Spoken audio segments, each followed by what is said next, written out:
Let's kick it off.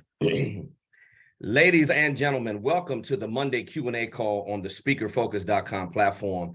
I am Kevin T. Robertson, CEO of speakerfocus.com, here every single Monday with the one and only Mr. Auston Troyer, CTO, to tackle the tough questions, any and every question pertaining to growing your speaker brand.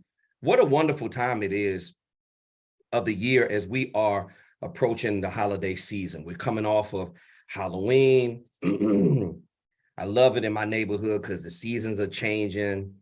You know, the grass is really coming up, you know, for that late fall planting that a lot of people did. That grass is coming through the earth. Everybody's getting ready to finish up the fall so we can get ready for another change of seasons. Excuse me. Personally, I've been a little out of commission for the last 7 to 10 days. I had a really bad head cold, so I do apologize for missing in action last week.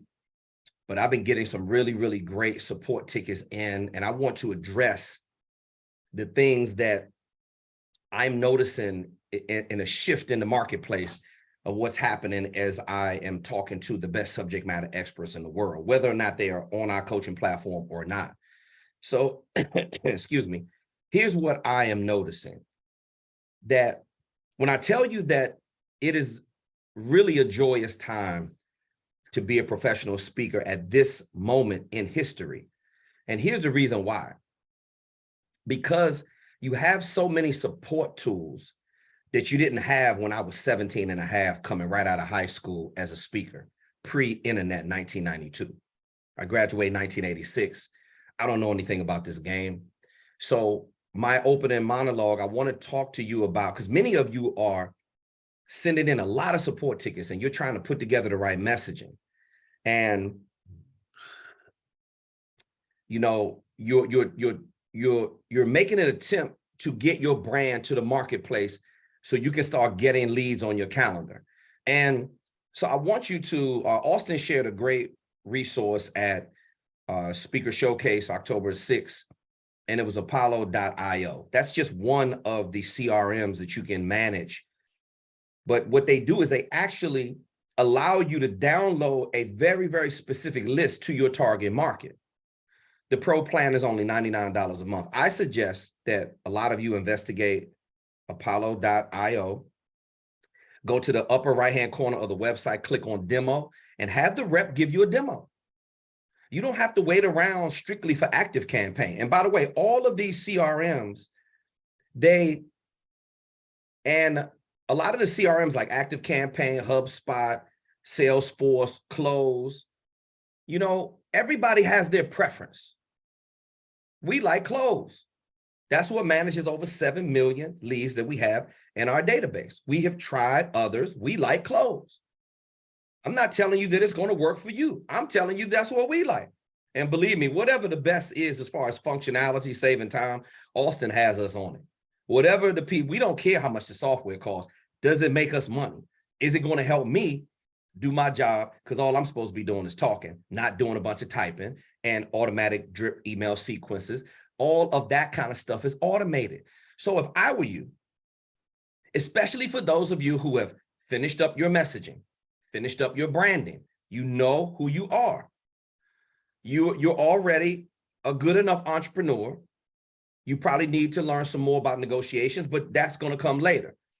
If you are posting some great solid content on your social media, really adding value, and then you're getting into module 5.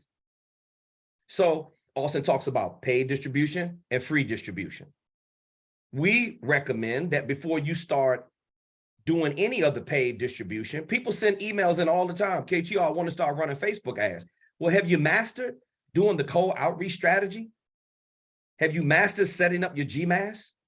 Have you mastered setting up the subdomain so the whole thing, your whole campaign doesn't wind up in the spam folder? So you have some considerably high open rates? Have you looked at every single option before you start doing paid advertising? Some of you haven't even collected enough data to start doing paid advertising. Like, what are you thinking about?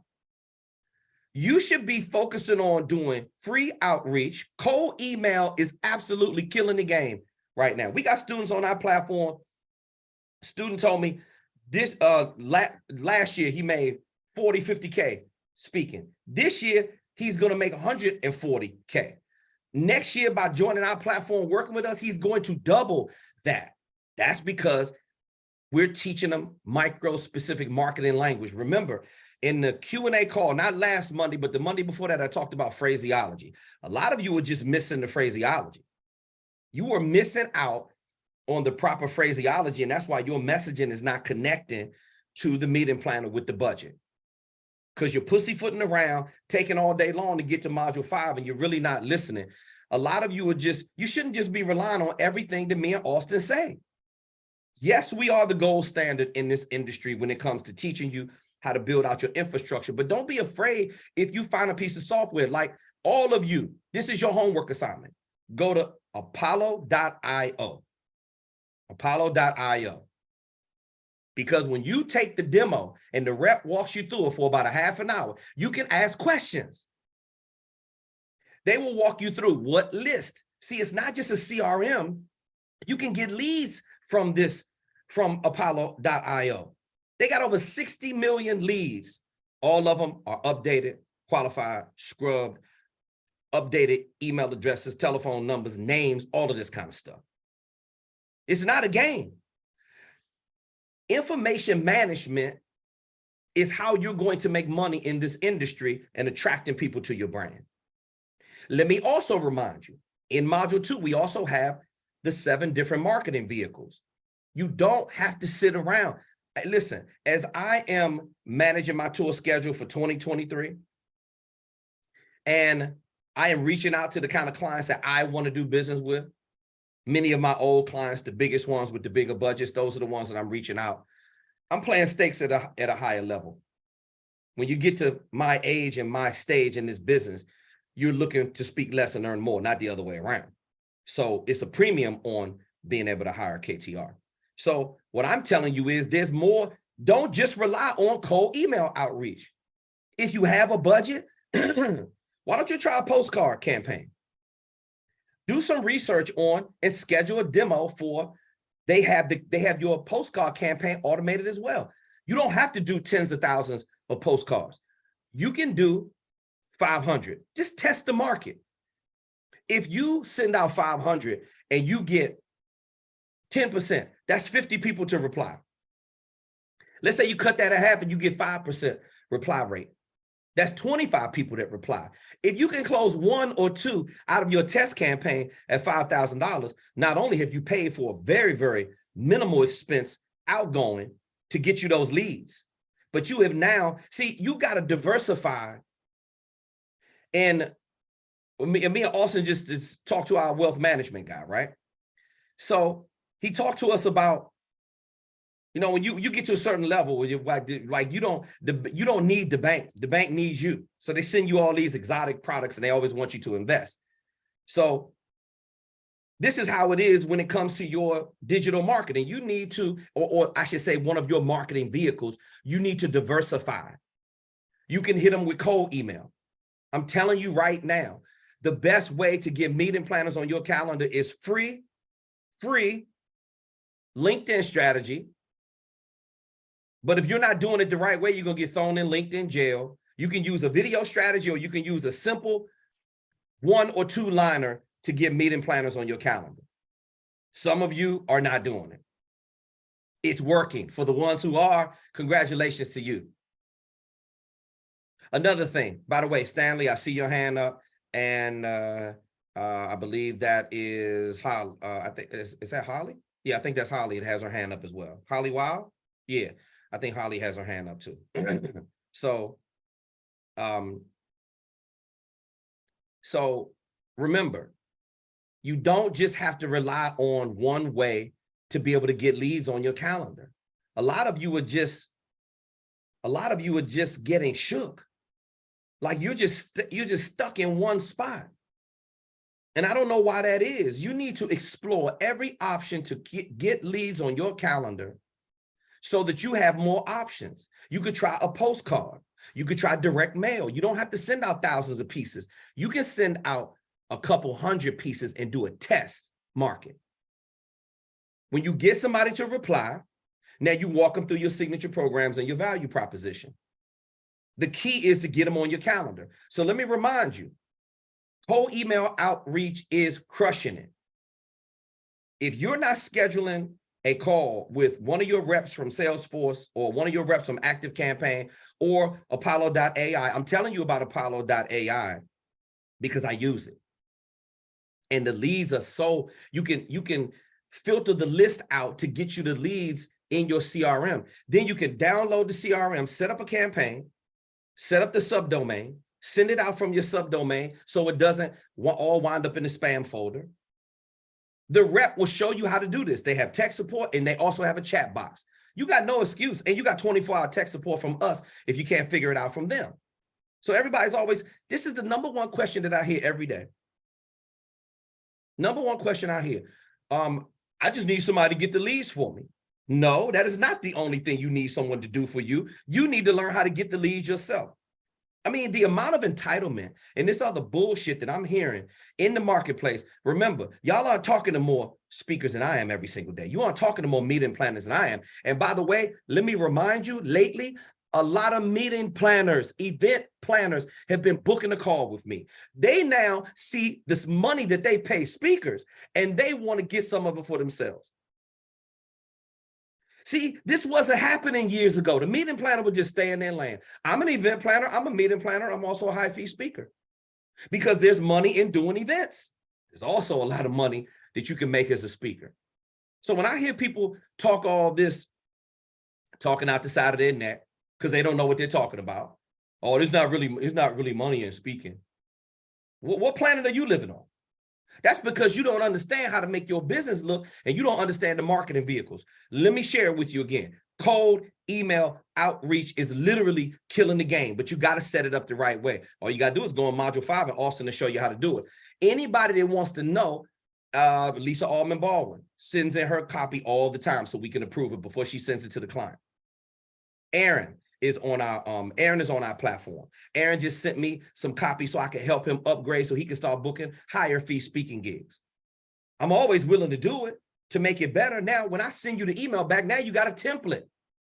So now you don't have to keep sending in support tickets. You already know. Let me just manipulate the verbiage a little bit, phraseology, and you can get to where it is that you need to be. You simply are not putting forth the effort. You won't get your signature programs complete. You won't send in homework assignments. You won't send in your sales tools. You won't put the graphic designer on your speaker info kit. You're bullshitting and dragging your ass when it comes to completion of your website. I give you a to-do list to put all this shit together. All you got to do is put forth the effort. Some of you still aren't picking up your phone, posting the right kind of content on your social media. You won't leave those golden nuggets behind so it can help in the decision-making process. Because believe me when I tell you, they're going to crawl up your ass with a microscope. They're going to click on every available link possible to find out about you and your professional speaking deliverables. Why won't you make it easy for the meeting planner? I don't understand that. You go to KevinTRobertson.com right now.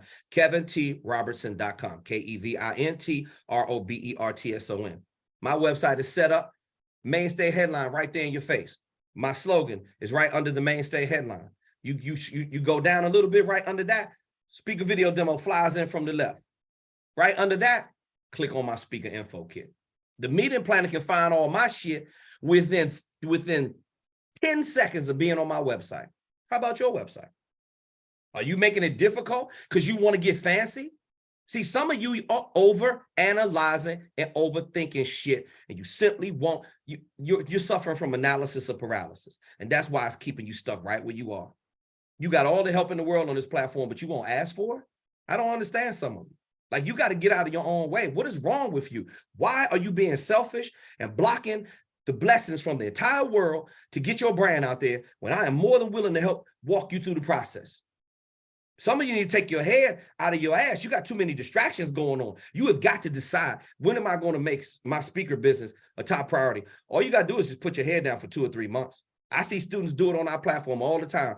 They keep their head down. They finish up the messaging. Boom. They move right to the next module. They get their sales tools done. Website, speaker video demo, speaker info kit. Then they move to start posting the right kind of content on their social media. Then they got a date with Auston so they could learn about free distribution and paid distribution. They get their speaker growth engine popping. Boom, they get all their internal documents. They download the templates. They make it match their speaker info kit, and they send it over to us for approval. Now they're ready to start talking to the meeting planner. I would be scared and concerned too if I didn't have my shit together. I talk to speakers every day that think they're smarter than me. You're not. You don't know more about this business than me. You're not immersed in it the way I am. This is my subject matter expertise. I'm here to help you. I got people every day think they're smarter than me when I get on the phone. They don't want to do the work. All they want to do is talk, but they really don't want to build a business. That's why they ain't making no money. If you look at all the speakers that got the business set up the right way, and they got their lead gen flowing. See, they don't have to worry about where they're going to get their leads from because they listen to people like us that run a multi-million-dollar sales funnel and know what the hell they're talking about. Because I hear it every single day. People's sales funnel is not converting into money. Well, there's a reason why your shit isn't making money, because you don't know the art and science behind building a sales funnel and then getting it to convert into revenue. But we do. And I'm more than willing to share it with you. Now, listen carefully, and then Stanley, I'll take your call, and Holly, I'll take your question, and Lisa Allman Baldwin, I can't wait to hear what you got to say about the latest progress with Microsoft and your deal with them. I hope that you got some news for me on that. So you should be doing cold email outreach, but you aren't reaching out to anybody until your business is ready to start doing business with the meeting planner. Speakers try to be slick with me all the time, knowing what I'm going to say. Or KTR, hey, I had a referral. One of my coworkers recommended me to somebody, What should I send them? What should you send? What should you send them? You're not ready to talk to anybody, because when I tell you, have you finished your 4 signature programs? Some of them they have, and I say, okay, you finished your signature program. What about your website? I don't recall seeing your website submitted through support, because I know what all of you have done. I know what all of you are doing. I don't recall seeing I don't recall reviewing the speaker info kit. And I damn sure enough don't recall seeing a speaker video demo. And help me understand again why you're reaching out to somebody and starting to talk to them about speaking engagements. Oh, so you can look like a clown, like I used to look for the first 7 years of my career. Unprepared, looking like a low-level speaker that don't have their shit together. Okay, that's what you want to do? Hey, have at it. All you're going to do is come back to me, and then I'm going to help you correct it. And I'm still going to be your friend. I'm still going to be your mentor. I'm still going to help you work through the process. You're not doing the work. And also, you just don't have to rely on one thing to help you. Whatever your favorite mode of delivery is for your CRM. Again, Salesforce, ActiveCampaign, Auston recommends the ones in there that's easier to use. But if you have a different CRM, then use it. The reason why I love Apollo.io, again, schedule a demo. Go to Apollo.io and go to the top, hit schedule demo. The rep will walk you through the demo. I've done it. You can do it too. Now you'll understand, oh shit, not only is it a CRM, they got filters and you can build a list. The pro plan only costs $99 a month. It limits your emails to probably like 2,000 to 5,000. If you're not using 2,000 to 5,000 a month, then you straight. I only want you to do a test market on 200 to 500. So you can keep your calendar full with leads. And then they teach you how to go in and build your campaign. You can run a test on your campaign. So it tells you the probability of it going into the spam folder. See, you're not doing this kind of activity, and that's why your ass ain't making no money. Take the demo. If you're not submitting support tickets, then maybe you want to talk to one of the reps from ActiveCampaign. They got a chat, they got support. We're just giving you a baseline to go off of. But the game is real. I'm telling you, I talk to speakers every day. You think you know more about this shit than I do? I talk to speakers direct every day. I'm talking to meeting planners every day. Whether or not I got a strategy call, and in between strategy calls, I've been doing a massive amount of research. I've been sending out emails, and I am connected to high-fee speakers all across the country. I'm taking a survey. Yo, bro, Yo, bro, what are you doing to book speaking engagements? Oh, KTR, well, we're doing a cold email. Watch, everybody that knows how to manage a sales funnel, they tell me the same exact thing I'm telling you. Yeah, man, we're doing cold email outreach. And then from the cold email outreach, we're getting them on the calendar. We're walking them through a very specific process, and then we give them the value prop. There's so many speakers that tell me that they're doing cold outreach, but if you don't know how to do it the right way, then you don't have high open rates and you can't keep your calendar full. A lot of speakers are telling me they are still using postcards. Why are they using postcards? Right? Because the way you get your leads and your database to download, all of it is updated. Like these websites now, they will update your list so you're not sending out lists of dead leads. You can do it. You can do a postcard. The real estate industry, this works very well, but it also works in speaking.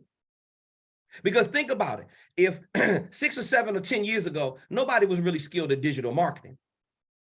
I could say 5 or 6 years ago, nobody had the level of skill that Auston had. But now there's more people in the marketplace that have that level of skill. People are looking at YouTube video. People are not stupid. The top people like us are not the only ones winning. A lot more people are learning how to get up on this game. Now, if that's the case, now watch this. I'm talking to speakers. See, I'm not talking out of my ass. I'm talking to speakers. And I'm going to be trying some of these strategies myself as I'm filling up my tour calendar for 2023. And a lot of it's already working. Yo, bro, are you doing any direct mail? Nah, KTR, to be honest with you, I haven't really been doing a lot of direct mail. Well, what's your primary mode to get those seminars on your calendar? What's your target market? Like, I'm asking them all these questions. Yeah, man, we just use a cold email outreach. We let the CRM manage it. And then, we got I said, are you saying the same exact thing when you're walking them through the sales cycle? Yep, we got a script. Every single one of them have a script. Exactly. They don't change the verbiage. They just talk to a different client. And then they just customize. I said, do you offer customization or you got one program? Well, I got one program. I'm not really worried about the speaker fee up front. But when I go, I'm going to sell $500,000 worth of product. Oh, that's the kind of speaker you are. Okay, check. Other speakers. Okay, what's your fee range? Oh, man, KTR, my range is around 10,000 to 15,000. Okay, what is it that you speak about? Oh, by the way, all of them are leadership speakers. All of them are heavy in customer service, heavy in leadership, heavy in sales. See, these companies don't want your motivational bullshit dialogue. They want something that's really going to move the meter. Just let me get this out because I'm running into a problem with these support tickets and people that I'm talking to every single day. Y'all don't understand how this shit works. People are booking speaking engagements left and right. Why can't it be you? You know why? Because you aren't participating in revenue generating activity because you're in your own way and you're not listening. I've been there before. You want to be hard-headed? Fine. Hard head, make a soft ass and an empty bank account. So you should be sending out cold email. Remember, free distribution. Auston has a killer strategy through LinkedIn, which costs you no money, and also through setting up your cold email outreach, setting up your GMAS campaign. If you got any questions about how all of this works, all you got to do is just send support ticket to Auston. You can also use postcards or direct mail. The fulfillment company will literally build out your entire campaign for you, and they'll put it in the mail. You don't got to do shit but pay for the campaign. They'll design it for you too. Get on your game and then start reaching out to some people scheduling a demo. That's what me and Auston do. When we got a new piece of software to learn, we schedule a demo. Sometimes I have Auston give me a demo, but now I've learned to just schedule a demo on my own so I can be empowered with the information so I know what it feels like and then go out and use it. Telling you, since so many people have learned to do digital marketing now, it's a lot of shiny objects floating around. So yes, is the market more flooded? Yes. But if you create a brand, that creates some separation and some market differentiation away from every other speaker on planet Earth. See, the way you run your ad is going to make you unique in the marketplace. That's what keeps your calendar full. I go through this every single day. I'm giving you firsthand knowledge of what I'm observing by running a successful sales funnel. It doesn't matter what you sell. It's the same art and science behind walking them through the same process. That's why the people that make the money in this industry, you keep seeing the same people with the same ads all the time. You know why? Because those are the ones that know what they're doing. Everybody else is fighting for the scraps or trying to figure it out. Now, remember, since so many people now are sending out emails and don't get so overwhelmed. Oh my God, well, if everybody's sending out emails, then how is mine going to get through? It's so many different genres of the speaking industry, so many different niches and sub niches. Don't worry about the competition. You need to be worrying about getting active. See, that's a lot of you are stuck in your own head. You're too worried about what everybody else is doing. And I hear it every single day from people that's not even on our platform. You're too concerned about what someone else is doing instead of getting off your ass, setting up your business and getting active. Activity equals productivity. I keep telling you, activity equals productivity. If I want to be more productive, I got to get active like a pinball machine. Now you got some action going on and you're going to get leads on the calendar. And a certain portion of them are going to want to do follow-up calls. And a certain portion of them are going to convert into revenue. And that is how you make money managing the sales funnel. Remember, cold email outreach. Postcards, the small postcards, or you can do a 8 by 8.5 by 11 piece of paper folded in half, because it cuts your posters in half. If you leave it 8.5 by 11, they're going to charge you more money to send it out. You can put the wafer tab at the top and you can send it out. Just do a test campaign. I am testing all of this right now for my tour coming up in 2023, because I need to test it, because I need to understand what's working versus what's not working. Cold email is crushing it with everybody right now. Mind you, everybody I talk to, this booking speaking engagements, they're doing the cold email outreach to Auston Troyer. And even the ones that's not in our coaching program, because I got speaker friends all across the globe. And I'm asking all of them, yo, bro, how you booking your speaking engagement? Yo, sis, yo, what's up? I ain't talked to you in a couple of years. How you doing? I am calling people direct, getting the information from them. I know what's going on. Yo, what's your revenue look like every month? Yeah, man, with that cold email outreach, KTR, man, I would like it to be more, man. I had one of my speaker friends, I'm not gonna mention his name. He told me for the last, prior to the pandemic, he was making close to $1 million in speaking and training fees every single year. He said he lost about 300,000 through COVID. So he said he's trying to get back up to the $1 million. I asked him, how are you keeping bookings on your calendar for the coaching and things like that? He said, I'm doing the cold email outreach and we managing them in our CRM. I also have a lot of repeat business. I do a lot of word of mouth. See, he also gets a lot of referrals. You see, if you don't ask the client for the referral, they're not going to give it to you. You got to ask for people in your current database right now. Give them a call back. That's what I've been doing. Hey, New England Sports Network, how you guys doing? I know I haven't been there for about 12 years, but you know, what's going on in your organization? How is employee engagement going on? Hey, I just, another one of our coaching students just got a speaking engagement with Deloitte, Fortune 100 client. The only Fortune 100 client I ever serviced was Deloitte. So I asked him, yo, what's going on at Deloitte? What's going on with Ernst & Young? What's going on at Coca-Cola? What's going on at McDonald's Corporation? How has the pandemic impacted all of my past clients? Oh, I'm picking up the phone and calling them.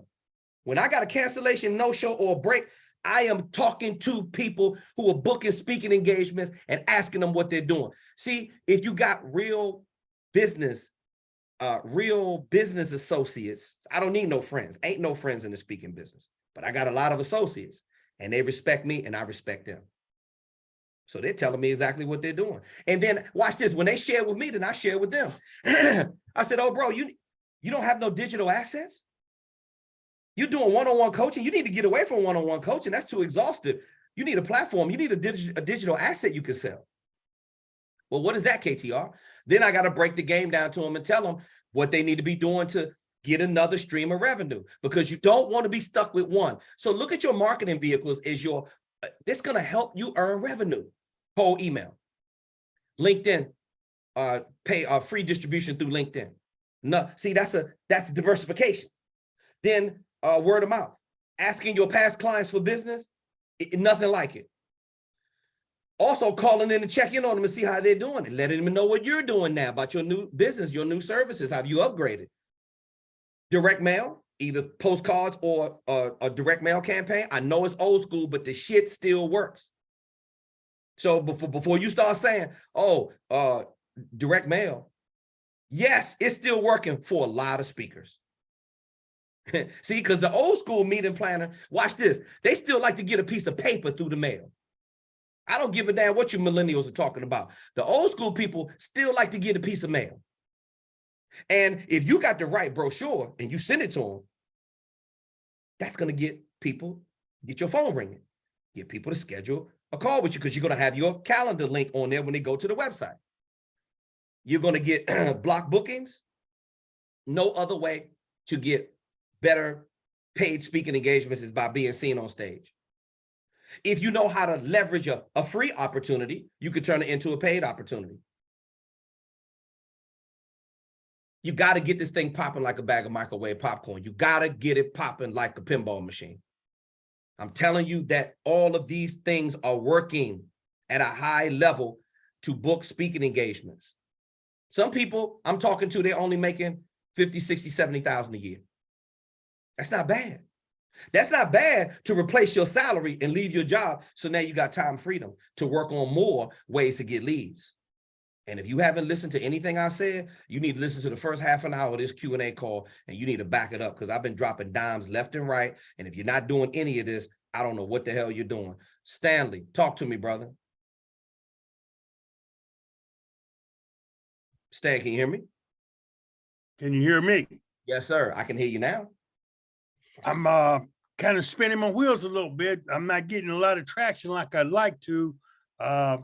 I'm trying to see where my frame of reference would be on getting some of this stuff done, like this signature program. I sent you an email on some of that. I don't know if you got it yet. I did get it. I get it, and I replied to it. Yeah, okay. I replied to it. Okay, so that's why I told you, show up on the Q&A. Thank you, Stanley, for showing up. We're here to help. So you didn't get the email that I sent you back about the feedback about your signature program. No, I didn't. Okay, I replied to it. I'm gonna tell you what I said. You want to talk about it? Yeah, if I don't want to take up all your time, but yeah. No. Wait a minute. Brother, I'm here to serve you. You ain't wasting my time. I'm here to help you. We got all night long if I need to. You understand what I'm saying? Yeah. I got everybody know what the rules are. When I'm working with one person, everybody patiently waits in the queue. I see Holly, I see Lisa Allman Baldwin with their hand up. I see Samantha with their hand up. Thank you for your patience, ladies. I'll be right with you.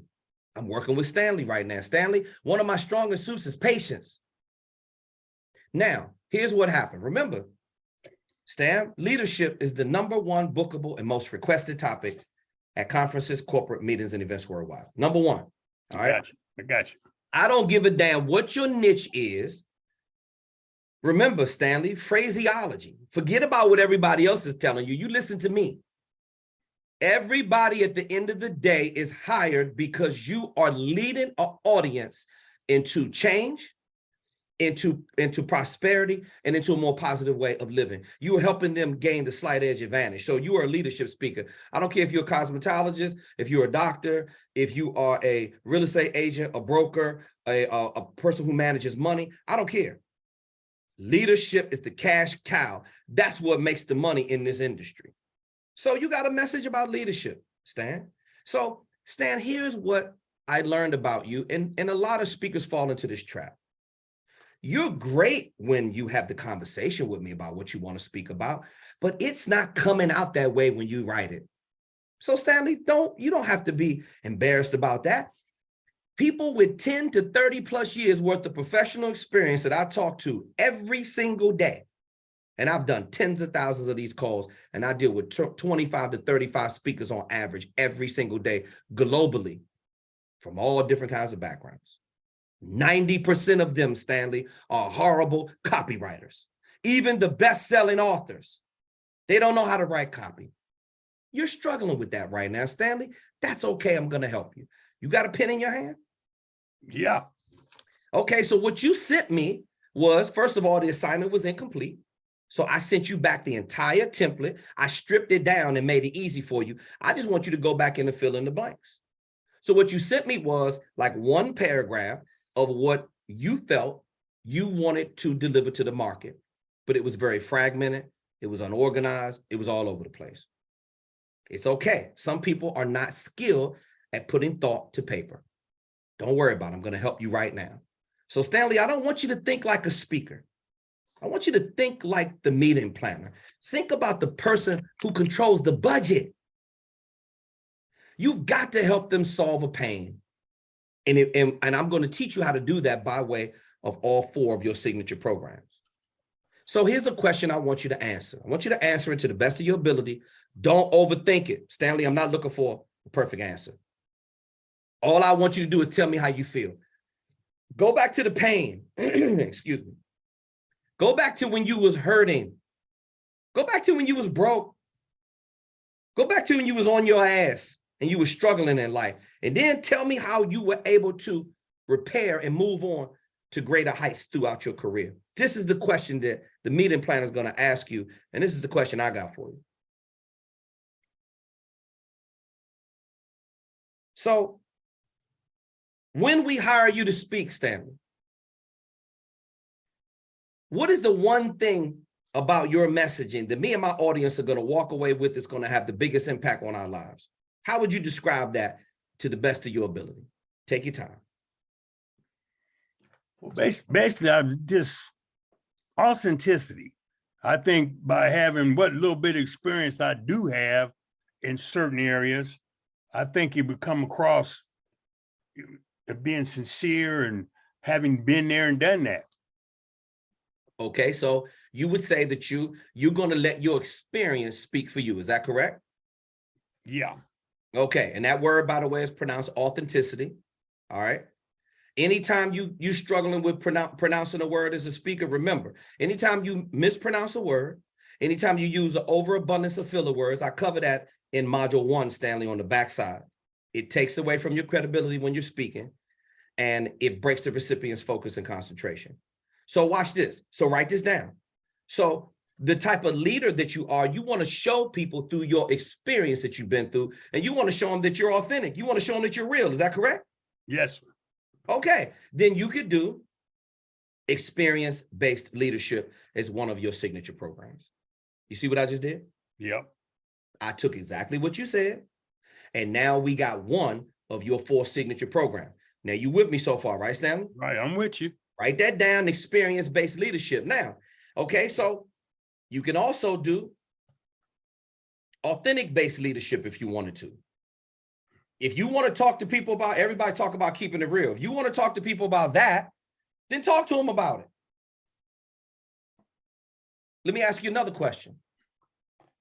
What is the biggest thing you learned when you were in the corporate workplace, all those years you worked before you retired? What's the biggest thing that you observed, that you saw that was broke, that you felt like you could contribute to fix it, but the executives or the managers wouldn't let you do it? What was that? I'd have to say trust. Okay. The games that the people play in the workplace. And okay, what kind of games? Let's be specific, Stanley. You can talk to me. What kind of bullshit did you see that these supervisors were pulling, and especially these executives were greedy, trying to drive the revenue, but disrespecting the people on the grassroots customer service level? You tell me what you saw, because it's the same everywhere, but go ahead. Tell me what it is. Well, I'm just saying, just the phonyism for one. Okay. Not everybody's not your friend. Everybody's not out to help you. A lot of people want to see you fail. Okay.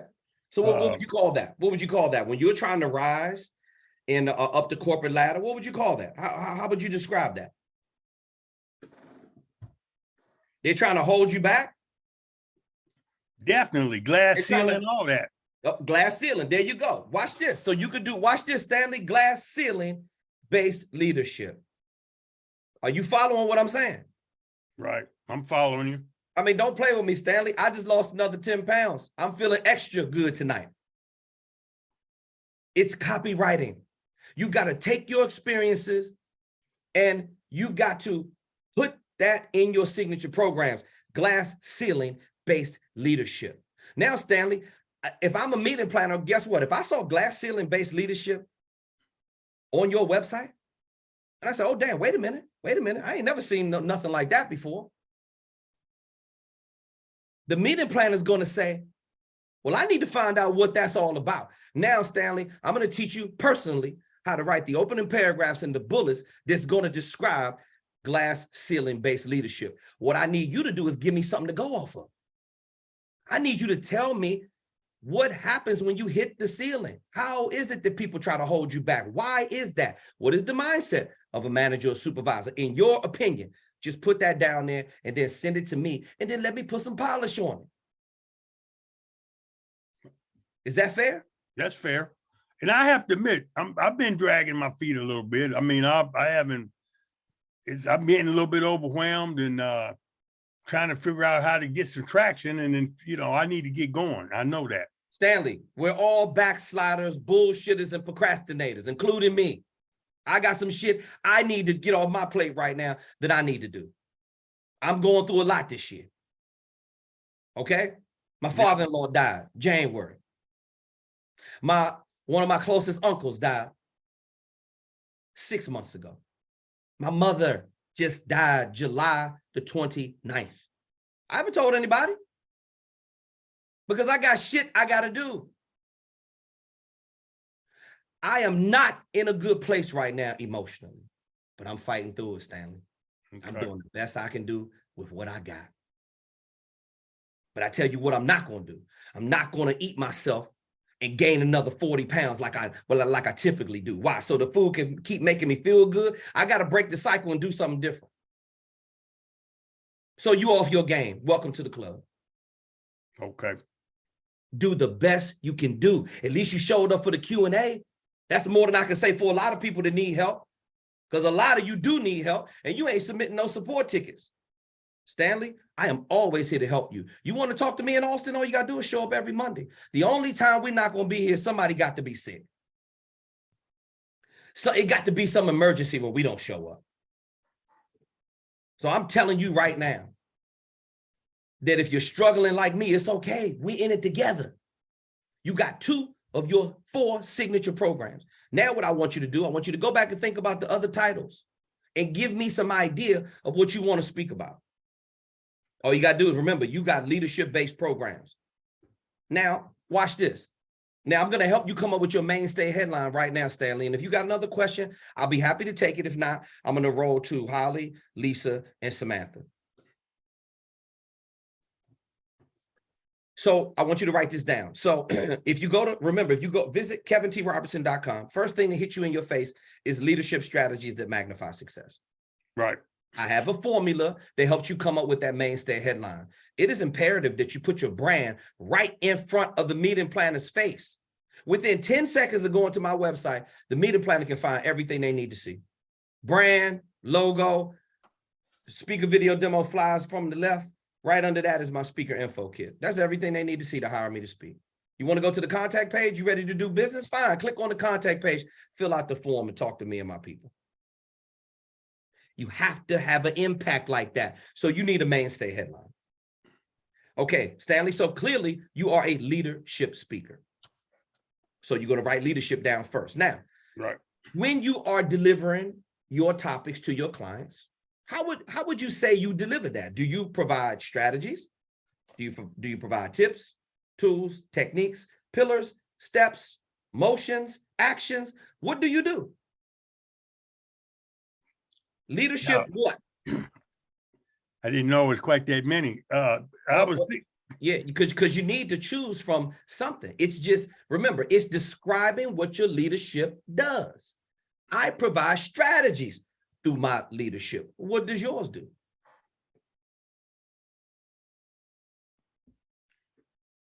Tips, tools, techniques, steps, pillars. Right. I like to say technique a little bit.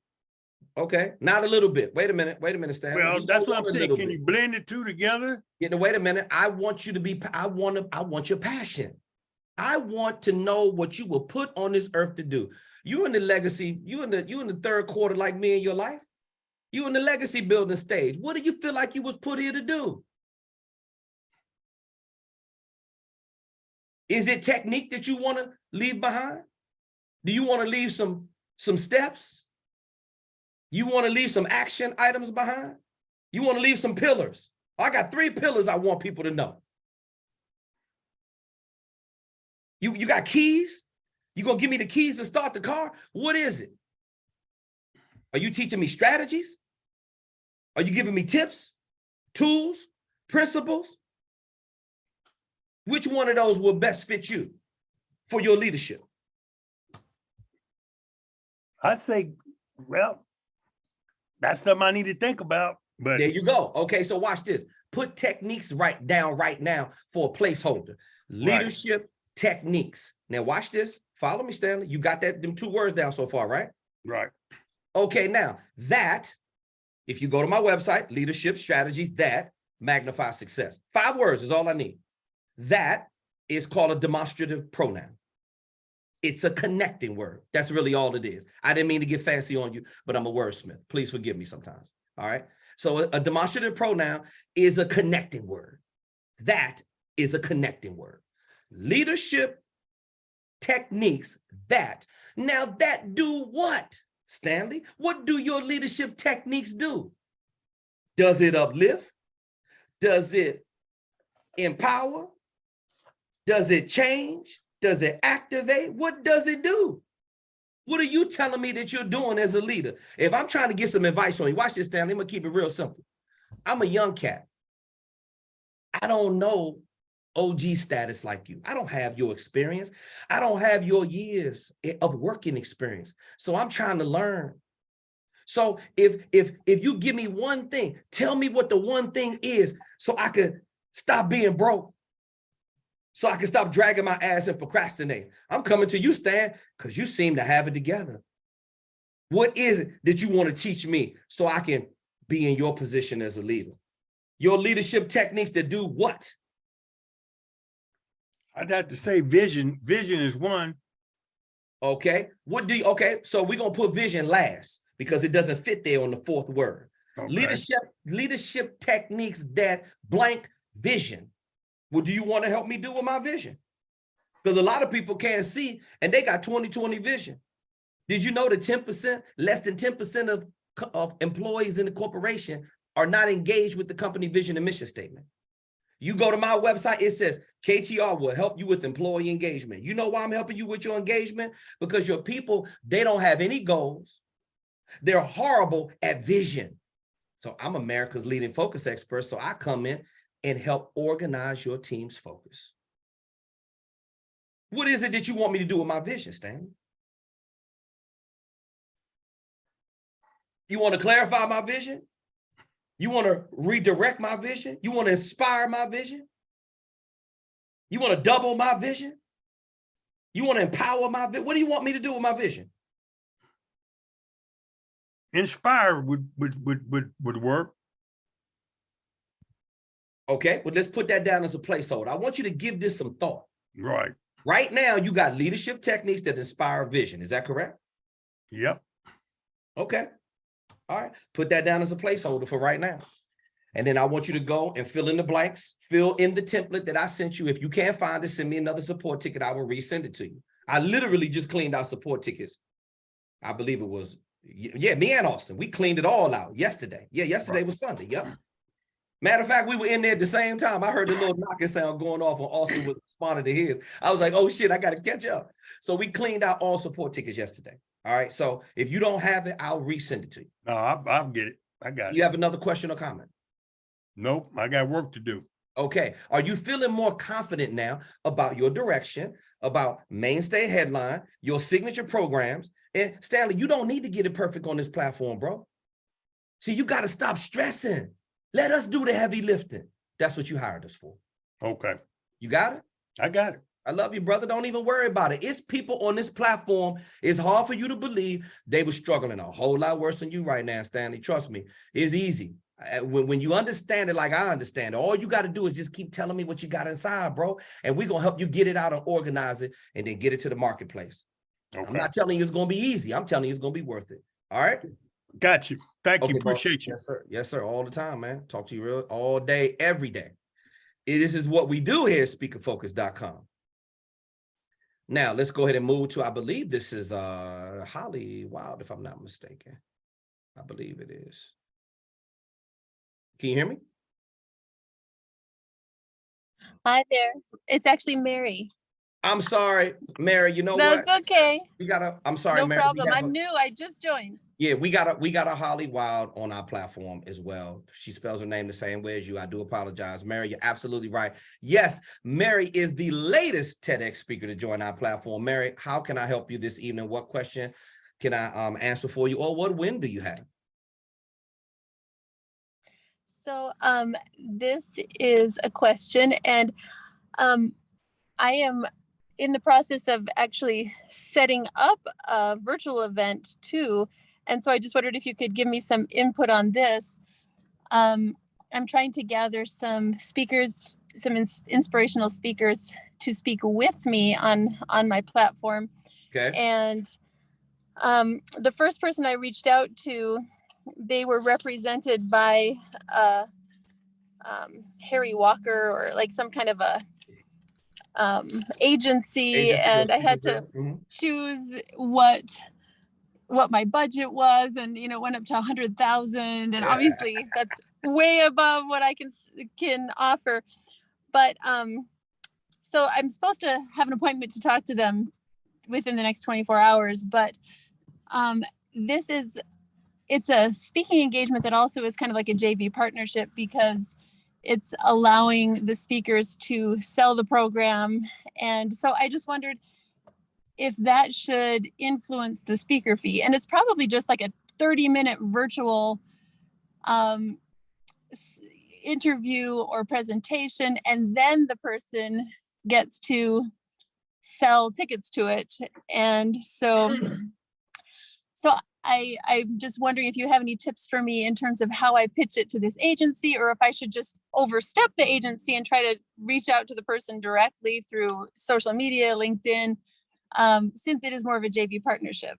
Okay, since you're talking to a high fee speaker that's 50 to 100K, and I understand how people operate on that level. So here's what you need to understand. A high fee speaker at that level, typically celebrity fees start at $10,000+ USD. If you're going to get 10,000, you got to have a really, really strong brand. You gotta be in a position where you got a massive amount of leverage. I don't care if the meeting planner says yay or nay. Any high fee speaker, they act out of control just like I act. To a normal person that doesn't understand marketing, it's gonna come across as arrogant. But the fact of the matter is, I don't need to take the speaking engagement if I don't want to, because I've done enough of them and I'm that good. See, people that make that kind of money, they're actually good, Mary. So the agency has a responsibility, and they may come down a little bit from the 100K. But if you're trying to get a speaker to come speak at your free event for 100K, the agency, they're the gatekeeper, and their job is to get the speaker a fee. So you're probably better off with sending the speaker a DM or sending them a direct email to their corporation. See if they believe in your vision and mission of your event. And then what I typically was doing, especially when I was averaging 2007, I did 152 tour days internationally, but I was averaging 100, 125, almost 150 a year for almost 15 years. I was on a roll. So I would have dates I would offer because I would get a lot of requests and people couldn't afford my fee. So I would just not go. So then every once in a while, I would get something that would tug in my heart. Or, my dad died of renal failure. My mother passed away of a heart attack. So now I'm open to do things with the American Heart Association if I have to donate time. I'm always open for the donor program. I'm a donor. I recommend anybody, if you don't have a donor on your driver's license, you need to become a donor. A donor saved my dad's life and extended it for 16 years before he passed away. My mother was a donor. I just worked with the Washington Hospital Center for the organ donation. My mom's, a lot of what was salvageable from her body was able to help someone else have life. Skin grafts and eyes and all this kind of stuff. This is real, right? So I believe in the cause. Now, if I believe in the cause, if you catch me on the right day, and it ain't going to be during the week because I'm too busy, I'm not in a listening mood during the week, Mary. And Mhm. anybody that's busy, you can't talk to them when they're in the thick of making their money. I'm not talking to nobody during the week because I got a full calendar. I'm too worried about Mhm. what I got to do to keep Austin off my ass and keep him happy. And I got my Yeah. own life I got to manage. But the weekend, I don't take calls on the weekend. So if you can get through, and me and Austin get like 50 to 100 offers every single month. Somebody want me to come speak for free. They want to dip their straw in our milkshake. They want to do a joint venture partnership with us. They want me to be a brand ambassador. They want me to be a spokesperson. I don't care about none of that shit because it's not making any money. Now, if Mhm. I'm down for the cause, American Heart Association, Kidney Foundation, donor program, and somebody wants me to get affiliated with that event, I may go cover it, and I may go as media. Because, and then I say, okay, I'll tell you what, I'll come cover the event and I'll speak while I'm there. If they want me to do something for 5 or 10 minutes, if I'm there, fine. I'll network and then I roll out. But I'm not speaking Mhm. for free because I don't have to. You understand what I'm saying? And Right. the upside to Mhm. me speaking for free has got to be huge. Like, okay, watch this. I'll come speak at your event if my back of room is going to do $150,000, $250,000. You talking 50 to Mhm. 100K worth of people signing up on my platform. Yeah, I'll entertain it, but that's not my primary. So you got to understand, when you're going after a high fee speaker, they look at your event like they don't have to do it. So it better be a damn good reason why they have to do it. So my question to you is, what's the reason why anybody should come to your event and support it? Give me the benefits.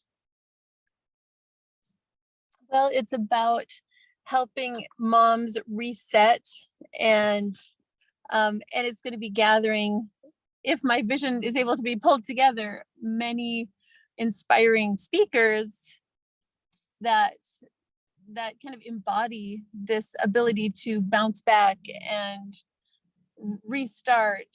And so it's just a chance to be able to reach out to women, expand their audience, and make money selling tickets to people to come to this event. Okay. So it is, if they have a big audience, it's something that I will have created this whole thing, and they can just send out an email and just glean from their audience, interested people, and have something to sell quickly. When is But the maybe event? they don't need that. Yeah, when is the event, Mary? I have tentatively planned it for the second week of February. Okay. All right. That's enough lead time. So this is what I would do if I were you. I would be trying to really see who's in alignment and who would be a good fit for my event.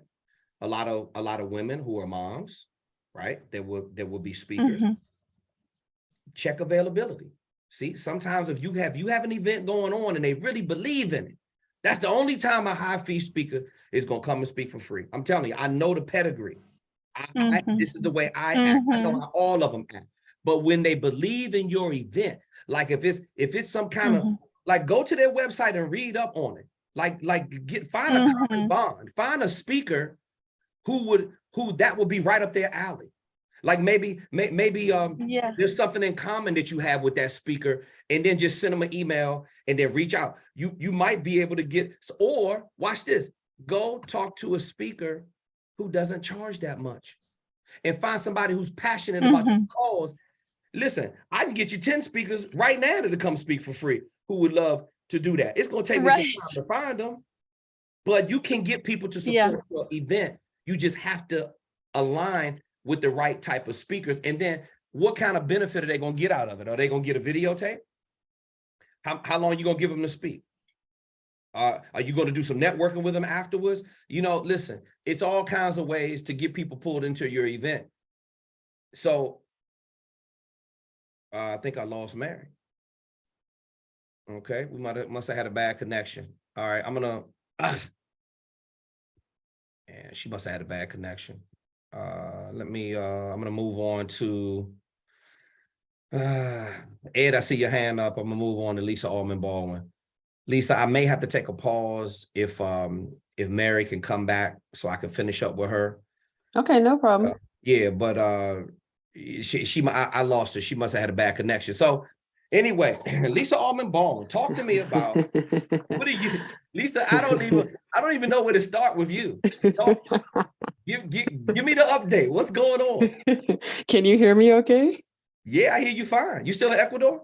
Yeah, I'm still here. All right, cool. All right, no problem. Yeah, I can hear you fine. Okay, so let's see. Where I last left off with you, I think I had the follow-up. I had met with the Microsoft and Amazon rep in person in Seattle in August.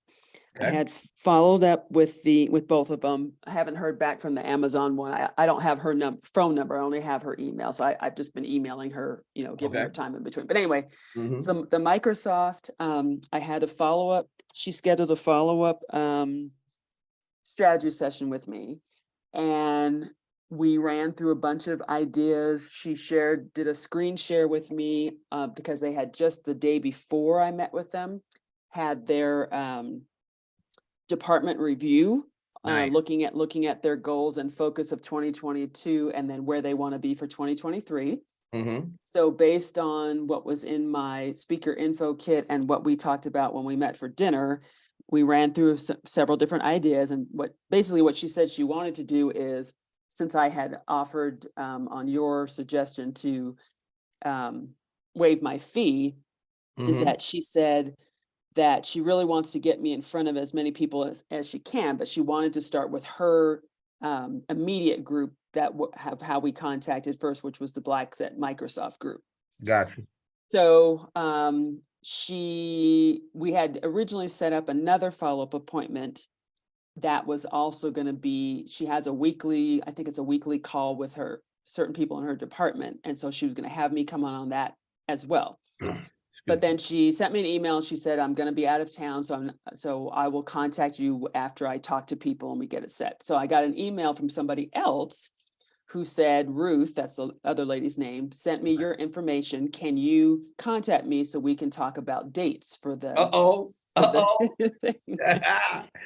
So what I had sent I had sent you a support ticket that you answered, how getting some help from you, how to structure the proposal Mm-hmm. To her after I'd had that second strategy call with her. So you helped me on that. Right. So I refined it from what you sent me back, and that was what I sent back to them. And the next day she sent me back an email. So this is great. I really love this. And so that's when she forwarded me to the other lady. So anyway, she forwarded everything to the other lady. The other lady is also in the Blacks at Microsoft group, but she's also works with another EVP because there's tons of them at Microsoft. Anyway, I talked to her for about 45 minutes and we set up the dates. Okay. It's going to be a 2-session training. It's December is going to be the first date, and we're still deciding on which date because there were 2 possible dates. She has to check with her team on that. Right. And that's going to be reflecting on the year this year. And then we did set a date for the second training for January, which is going to be looking forward into 2023. She also is the person who they got me in the Microsoft supplier system. So I'm all set up as a supplier. So what I was thinking of, it's online. Online, it's kind of a lot of steps to go through to get all your things in. But what I was thinking of it when I was doing it is, you and Austin had us in the very beginning set up our LLC or what have you, have all our tax documents and everything. There's no way I could have filled out all of that supplier information if I hadn't done that months ago. I think it was module 1 or 2 that you had us do that. I think it was module 2. So I was thinking about that as I was filling out all these questions. And, it's Microsoft. They ask you everything 12 ways from Sunday. Crawl up your ass with a microscope because they are not going to. They are not playing.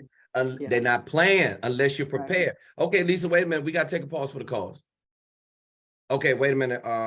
Mary, I did see. Okay, yeah, she had a connection problem. Hey, listen. You want to go back to her? No. She just put it in the chat. So, Mary, you can send me a support ticket if you need further help with some ideas on finding speakers. Remember, you can find great speakers that will come to your event that have great value, who would love to support your cause, who just want to get the repetitions in instead of going after a speaker in my range of 50 to 100K, because those speakers they got bookings on the calendar, and it's going to be more difficult to get them. But you can find a whole bunch of other speakers who would love to come and support your event. Now, if you need additional help, send a support ticket to support@speakerfocus.com. Okay, Lisa. I want you to wait a minute. I want you to go back because maybe somebody missed what you said. Okay, so did I hear you say that if you didn't do all the work for module 1 and 2, right, when you start plugging in all that information to set up your profile as a vendor for Microsoft, right, you wouldn't have had all of the information to plug in there. Is that correct? Yeah, that's correct. Because they asked you 12 things from Sunday. I'm surprised they didn't ask me my children's social security number.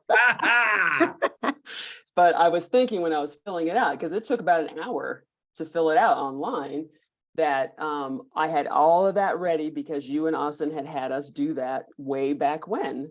So I when I asked for my LLC number, when I asked for my EIN, my TIN, all that stuff, all I had to do is go into my other file, copy and paste, drop it in. Yeah. They want to do business with your business. Right. Not your social security number. If your business is set up, that's why I went on a rant for a half an hour about marketing vehicles, getting people on your calendar, really understanding that the game is real in a whole nother level. I mean, it's so easy to get the leads on your calendar and to talk to people. And I know that a lot of you are struggling with that. Damn, Lisa was struggling with it, but she's in the system. You're in the procurement system for Microsoft. Is that what I'm hearing you say? That's what you heard me say. Congratulations, Lisa. Thank you. Thank you. Job well done. Thank you. Well, it's not, you guys helped me along the way. I mean, it's been a long haul. It's been, so to everybody else on the call, it's taken a lot longer than I thought to be able to, book some things, but I just kept with it. I got down, I got, upset with myself. I figure out what am I not doing right. My calendar is not full with people. I'm like the gentleman who spoke earlier, I'm still kind of trying to find the right language, but you guys keep helping me tweak it and testing it. And so, it's very few and far between people booked on my calendar, but I'm still following up with people, making calls, making emails, still going through LinkedIn. So, it's starting to turn over. So Lisa, real quick before you move on to your next point. Yeah. Because I got to say this is another teachable moment. Now I mean, we can't even count the times how many times Lisa has sent her email outreach to me and Austin. Sometimes she directs it to Austin. Sometimes she directs it to both of us. Sometimes she directs it to me. Lisa's done it all. So, Lisa, how do you know that the verbiage is working? How do you know? And you've had to second guess some of the outreaches that you were doing. How do you know? What was it about the Microsoft verbiage that got you in play with them? Well, when I spoke to this lady the other day, she did a screen share with me and she pulled up my speaker info kit.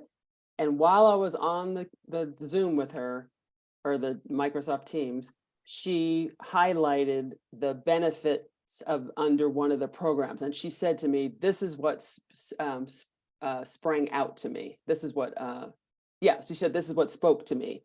And so, and it was one of my 4 programs, and there was the bullet points that you guys had helped me with, when I did my speaker info kit, and she highlighted them right in front of my face. Wait a minute. A decision maker from Microsoft highlighted the value from your signature programs. People, that's why messaging is your #1 skill in this business. If you just stop holding the ideas, right? Lisa was there hoarding all the ideas, didn't want to send it in because she wanted to get it perfect. You need to come up with your ideas. Let me and Austin help you tweak it and come up with a winning template. Now you got a winning template, Lisa. So now that got you in the door and you understand, I've been telling you the entire time, the kind of value that you're delivering is very, very unique. They don't have time to be telling you you're great when you're not. Companies like that don't give you an A+ when your ass deserves an F. Continue, please. This is amazing. I love wins and I love turnarounds and comebacks. Go ahead, Lisa. Well, and on that point right there, the workshop that I did in Montana in this past September, when they booked me the November before, that was the first time I had used my speaker info kit. And she said, the rep said, this is great because most people that want to speak, I can barely get a paragraph out of them on what they do. And she said, I took your kit that had, and she said, when I took it to the board, it told me exactly everything about you and what you do and everything. She said, I didn't have to ask any questions. That's what she told me. Oh, wait a minute, Lisa. Time out. And that's what you tell us all the time, that we don't have to do any talking. I don't think y'all are hearing what she's saying right now. I'm not trying to be right here, but the system and the mechanism works when you do the work.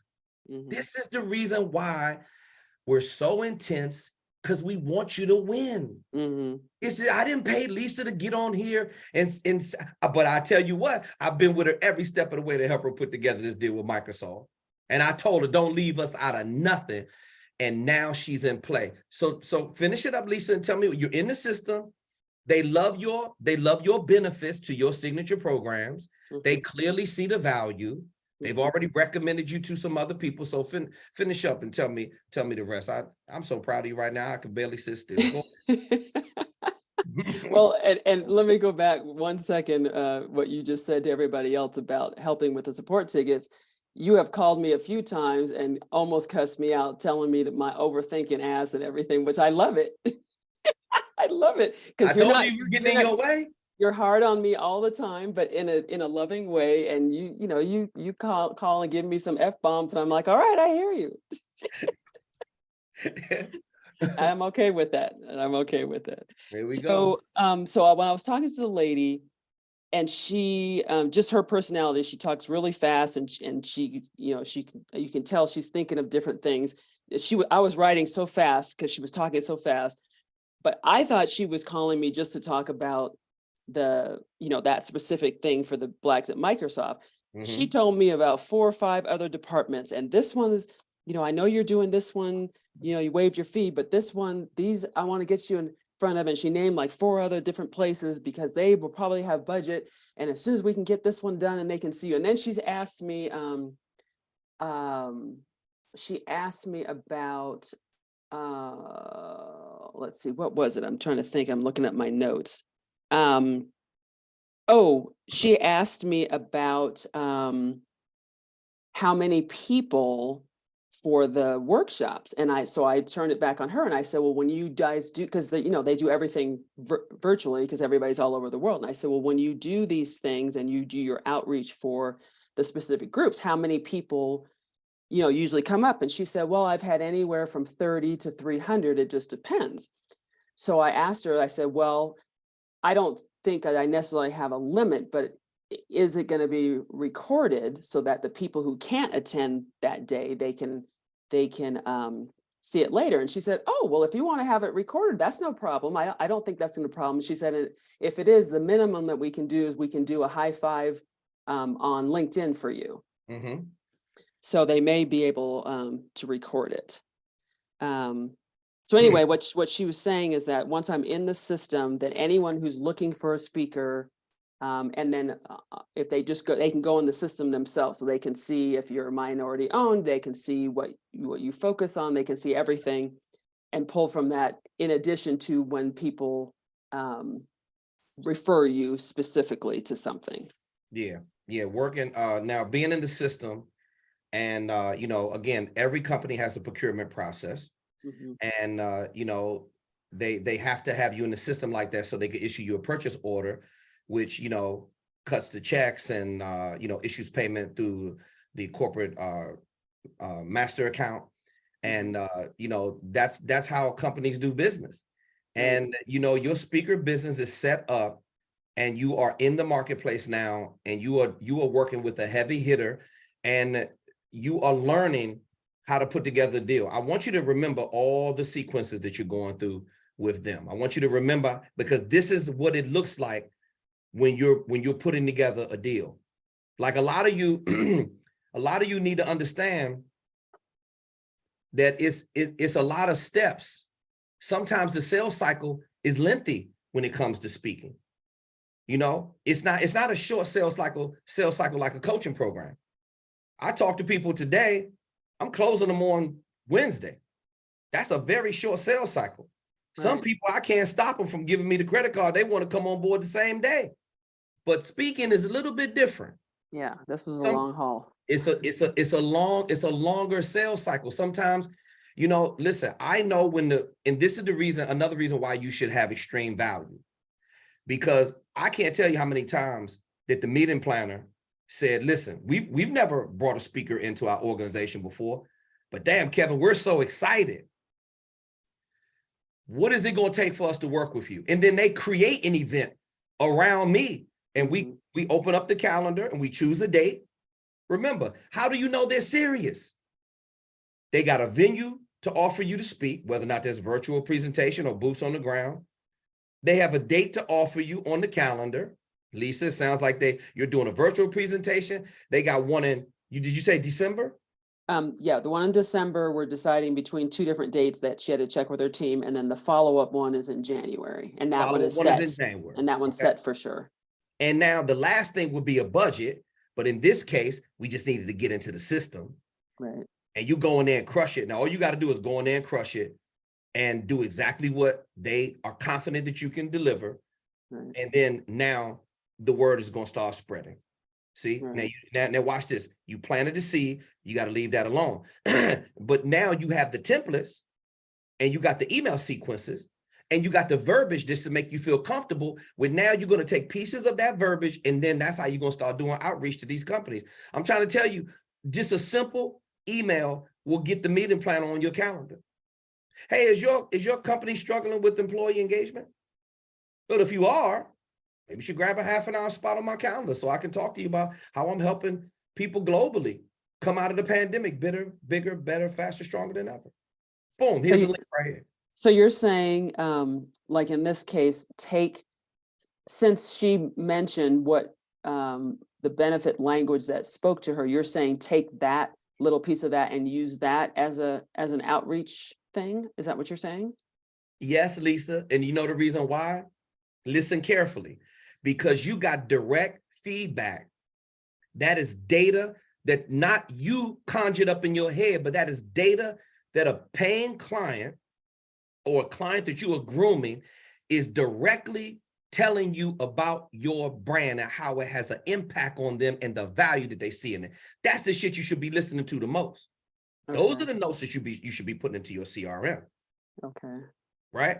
I've been telling you this the whole time. See, you needed this deal. You needed this deal for your confidence, because I've been telling you the whole time, Lisa, you're an amazing writer. Your signature programs are outstanding. One of the best submissions of signature programs I've ever seen. You are in the top 10 to 15 that I've ever seen in my life. I've been telling you this the whole time. Now it's taking the client to see the value in you. And now that gives you confidence. All you got to do is get it right one time. If I were you, I would take everything that they said at that meeting, and I would be taking little snippets from that, and then I would frame that out in an email and be doing the outreach, the free distribution that Auston taught you in module number 5. I would still be heavy doubling down on my cold email outreach, and also with the LinkedIn strategy as well. You got to understand, it's not an entire paragraph that's getting people on the calendar. Right. It's a couple of sentences. It's a couple of sentences. That's the only way you're going to get through these days. They don't have time to read no whole paragraph. A whole page. Mm-hmm. You got to make it real quick, and then put the calendar link on there. If they see the value in it, boom, you got them on the calendar. Now watch what you're going to be able to do after December. You're going to be able to take that Microsoft logo, and it's going to be one of your past clients, because you will get a testimonial from the people that already love you. They love you already. They're already passing your name around, and you're in the system. Textbook. Well, now watch this. Then go back and do it again. Mm-hmm. Go back and do it with other clients. Right. because the verbiage is there, Lisa. You don't have to overthink it. Do the same thing that you did with Microsoft. Go do it with everybody else. Okay. How do you know that the email campaign is set up the right way? When it gets somebody on the calendar, when you got a booking out of it, that's how you know it worked. Now, we've been playing around with your verbiage for months. Right. But what did Austin tell you? Oh, Austin, can you get in here real quick, please? He kept saying everything is a test. Everything is a test. Yeah, Everything is a test. There you go. And the reason why you did all the testing is to get this. Like, you now know what it takes to get Microsoft as a client. So now what you should do is take all the messaging, take their job title, take all those combinations and scale that out to other decision makers that are similar to them. I would rethink all the, take the best of your messaging that worked well for those Microsoft and Amazon, and now take it to, take the feedback you got from Microsoft and adjust your copy and go back to the market and actually start reaching out to people with similar job titles as her. Okay. I'm writing this down. Just like Kevin said.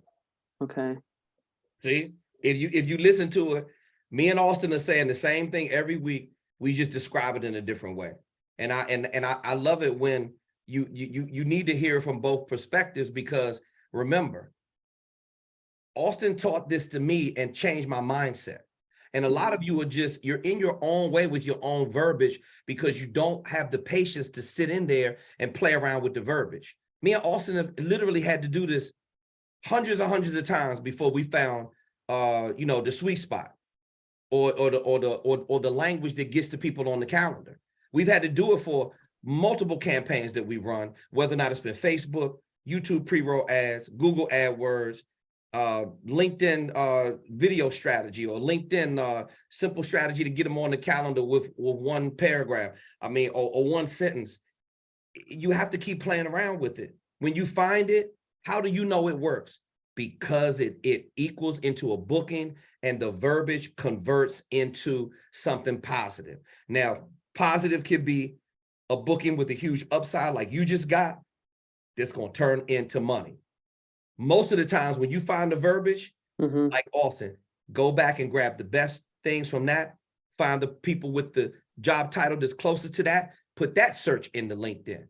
Okay. You're going to buy a list with those kind of, whatever her job title is, that's the person you need to be looking for. Because let me just share something with you. They're not playing at Microsoft. They're not playing at Amazon.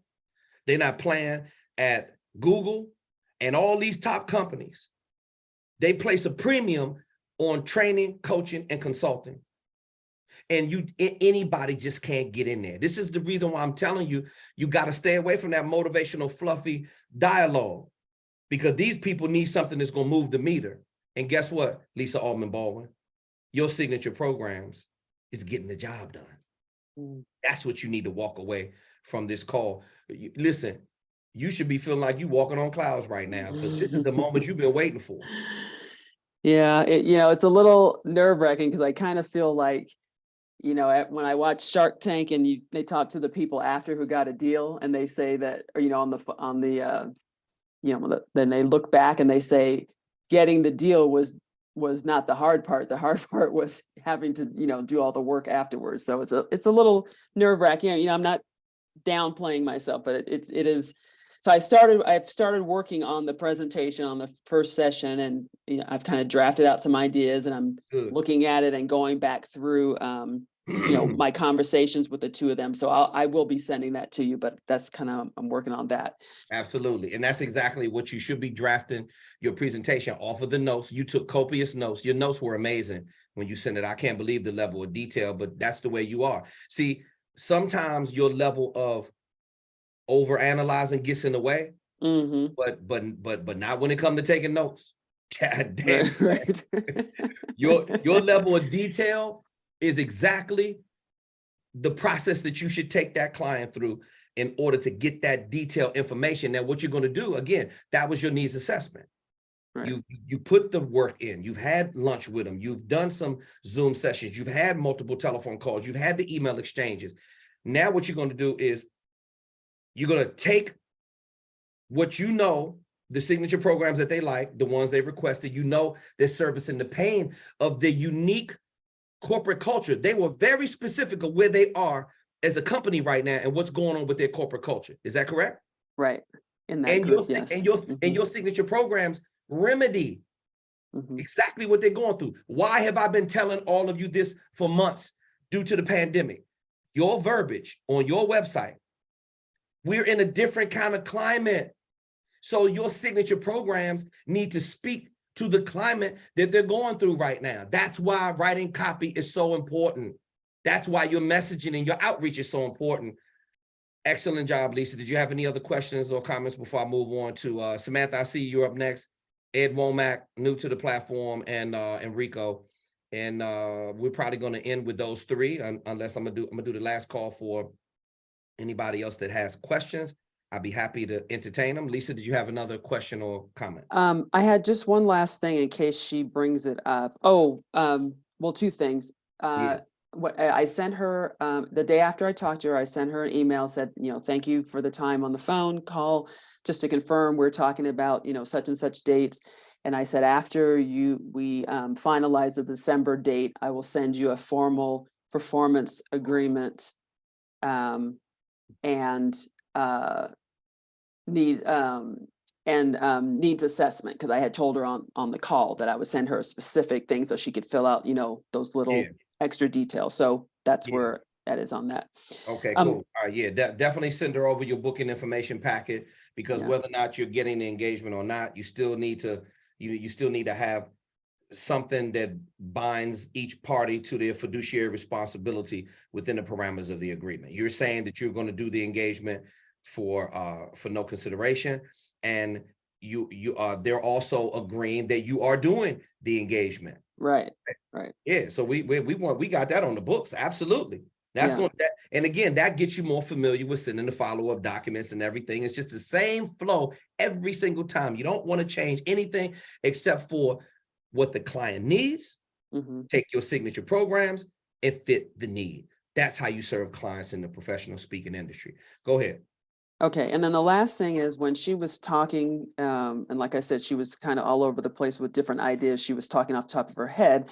She had said to me, because remember, this is for the first thing is to speaking at the Blacks at Microsoft, because what the initial contact said is she said, since you're an unknown to us, I want to start you with this group and then do the other. So when I was talking to the second lady, she said, oh, well, if you do executive coaching, my CVP would love this. And she said, and how about reverse mentoring? And I didn't want to say, like, you know, what do you mean by that exactly? I just kind of let her talk, but she said that they're looking for that kind of support for their kind of like life coaching for their executive leadership. So that's kind of in my head, I'm kind of thinking, I'm not a life coach, you know, but I thought I'll just kind of listen and then I ask you about it. But she said, she was asking me a lot about that type of thing. Well, can you do this? Can you do this? And then she said, well, the more I know what you like or want to do, the more places I can connect you that can have a budget. But I was kind of thrown by the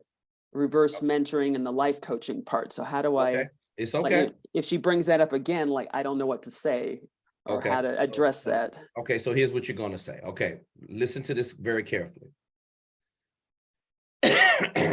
You don't have to shy away from, okay, I got you, bro. So you don't have to shy away from when the meeting planner asks you for additional services. These things are just called your mode. These are called your modes of delivery. As a professional speaker, you have a mode of delivery. The primary ones that you're comfortable with right now is going to be your hour-long keynote speeches, like what you're going to be delivering to Microsoft for or a 2-hour educational keynote. A keynote is typically an hour or any portion of an hour. An educational keynote is typically no more than 2 hours. It's like a high-powered keynote, but you have a lot of time to fill in the blanks and get some teaching points in there. Then you have the half-day program, 2 to 4 hours, full-day program, 4 to 8 hours. A mode of delivery, Lisa, could be a virtual presentation, webinar, teleseminar, executive coaching, a focus group, on-site strategic work session. You're working more in a consultative capacity. And you also can open it up to do coaching. Just because you don't think of yourself as a coach right now, executive coaching, mentorship coaching is another mode of delivery. Is that being clear to you? Yes. She's not asking you for something you can't deliver. What she's asking you is, hey, can you come in and design a mentorship program and coach our executives? Damn Skippy, I can. The gold is found in your signature programs. So you're just going to put together the curriculum and design it for executives. And you're going to coach them through specific strategies that remedy the pain, that directly attack what pain points they're going through. That's what you're doing with your signature programs. Would you agree? Yes. Okay. So you can offer coaching. Okay. Do you see how you can say yes to that now without going outside of yourself? Right. It's Right. I just a see mode that. of delivery, Lisa.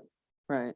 So it's just tweaking it to the particular focus or particular audience based on their pain points is what you're Yeah, saying. that's what you're going to have to do. Microsoft don't play that canned presentation stuff. They want something customized.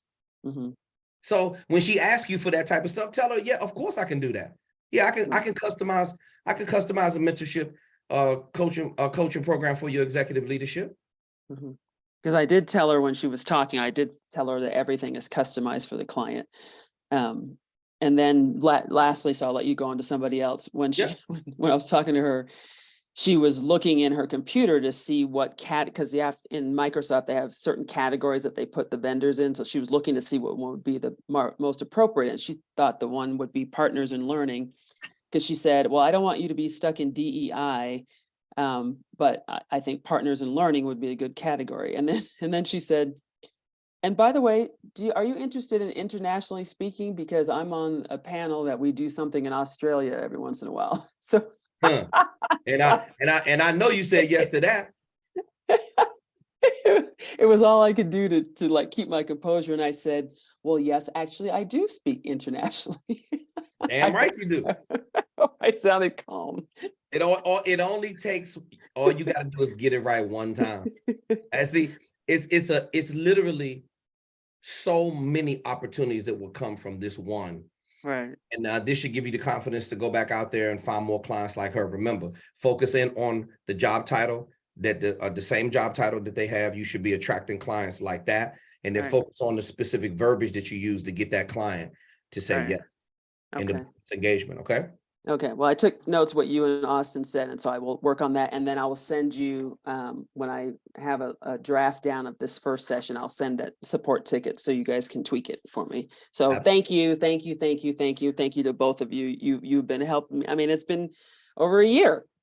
You're very welcome. You're very welcome. So sometimes it takes you a little while to get there because you know, we got to keep doing the work, and we got to keep testing the market. But the bottom line is you're there and you're doing a great job. So keep doing what you're doing, and I'll be talking to you real soon. All right. Thank you. Appreciate it. Thank you. You're very welcome, Lisa. Very proud of you. Great job. Outstanding. Okay. We're going to finish up with Samantha. Talk to me. Ed, and then we're going to finish up with Rico, and then that's going to be it. All right. Happy Monday. Happy Monday, Samantha. How are you? I'm great. Congrats, Lisa. I celebrate you, sis. That's a beautiful blessing that you have. Oh, look at the support that everybody gives on the platform. That's what's up. But I love watching you in action. That glass ceiling based leadership was amazing. What was it, Ed? Ed, if you don't want it, I'm taking it. I'll rewrite another one. Is that right there? It's appealing. It is appealing. Yeah, it is. So jump into it just for the sake of time. So as far as, I'm building out my website. I kind of ran into some snafus with it, but like as far as like the reels and the pictures from the events, do you have any updates on that? Because I would like to give it to the people who are building it out. So I'm trying to sequence the operations so that I could see if it makes sense, or if I'm gonna have to get someone else to plug that in or figure out how to do it myself after the Yeah, fact. I mean, it's been one challenge after another. So we really haven't even had the time because it's just been so much going on with, it's just been a lot going on. But Mike Ware had surgery last week. So the link that he sent originally expired before I could copy it into a Google file and share it with everybody. So I got to check in on Mike. He should be, excuse me, home from the hospital. And then Will's dad passed away. So Will has the other file. He sent it to me, but the pictures were so big, it was taking forever to open up. He should have put it in a Dropbox file like Mike did, so I could open it up and then I could share all the edited ones that he did. Then he had all the event pictures in another folder. So I got to go back in and I got to manage all of that kind of stuff. And I'm just trying to be sensitive. I can't be yelling at him because his dad just passed away and Mike just had surgery. So I'm on top of it. And the raw footage from the video, Mitch did start breaking down some of the footage. So I did at least start that process with Eric. And then Mike's guys already turned in all the footage. I just got to set up an editing session and go through all of it, and then I could break it all down. I think what I'm going to do though, Sam, is I'm going to give everybody access to the raw footage before we do our edits, so you can at least have access to that. Does that sound like something you can work with? Oh yeah, that sounds good.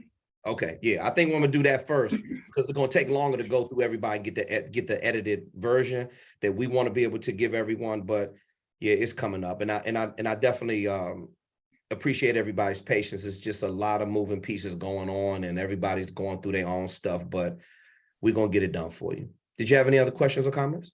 Yeah, so relative to posting that feed the sales funnel, we briefly talked about it, and I wanted to follow back up with that. Yeah, okay. I'm glad you're asking this question. Yeah, this is gonna be a great teaching point for everybody else as well. A learning lesson. Go ahead. So what does that look like? I mean, you said the words, it sounds real fancy, but like, I'm like, okay, it's not about the likes, it's about the it making the impressions in the funnel. But what does that really mean? How do I measure that? Like, what is it? Or am I just not on that chapter yet? Okay, well, no, it's okay. Well, I'm gonna tell you like this. Hold on. So how do you measure content? I call it feeding the machine. Now, the machine is the sales funnel. So if you notice, and Sam, you asked me a couple of great questions about what I post and how I post. Yo, KTR, why is it that you do the long form post when you put a picture up there? Or sometimes a short form post that you see me do, or when I drop a video. Why is it that I do the videos that I do?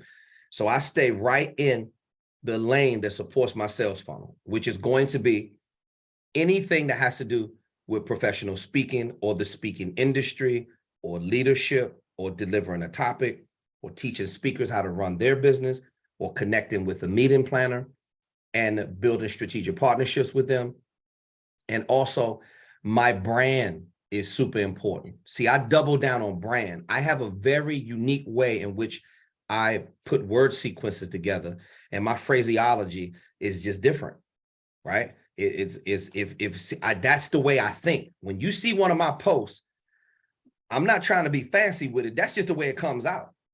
So I give it to people the way I feel it, because what I do, and this is a good way to check your copy before it goes out. You should read it out loud, because when you read it out loud, that's the way the person's gonna feel it.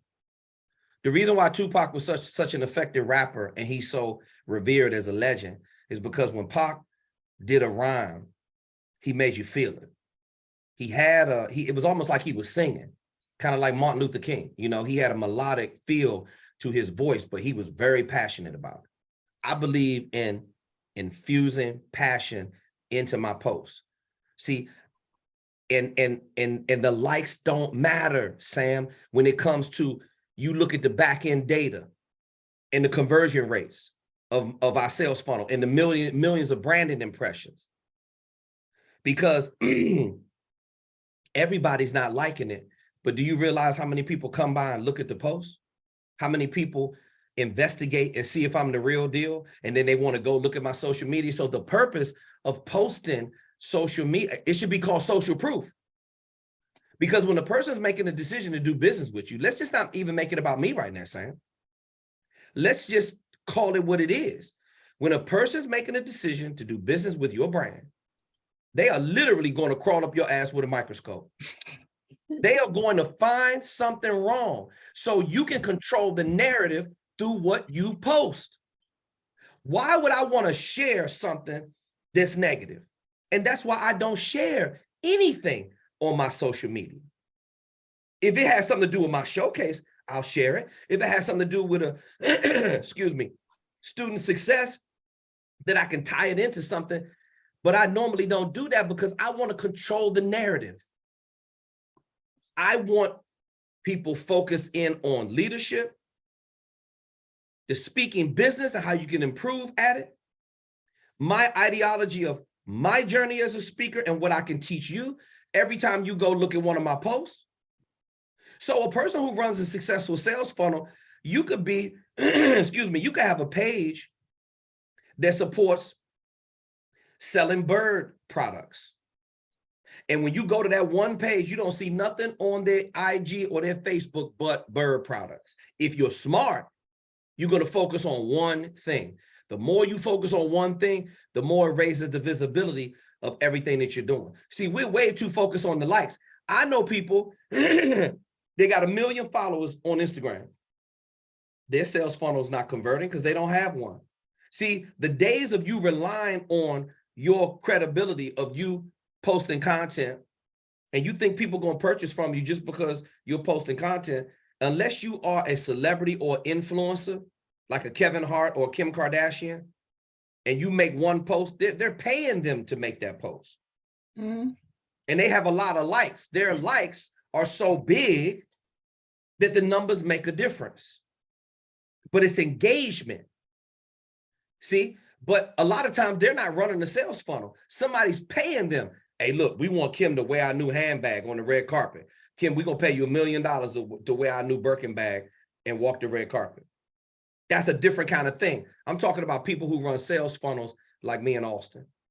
You need to post content that when people go and look at your social media, they are getting valuable information. In other words, excuse me, it feels like they're taking a seminar, they're getting educated when they read your post or they look at your video. But most speakers don't post like that, Sam. They're either self-promoting. Here's my website. Here's my telephone number. Here's my email address. Hire me to speak. Wrong, wrong, wrong. It's not going to convert when you do a strong call to action, when you give away free information.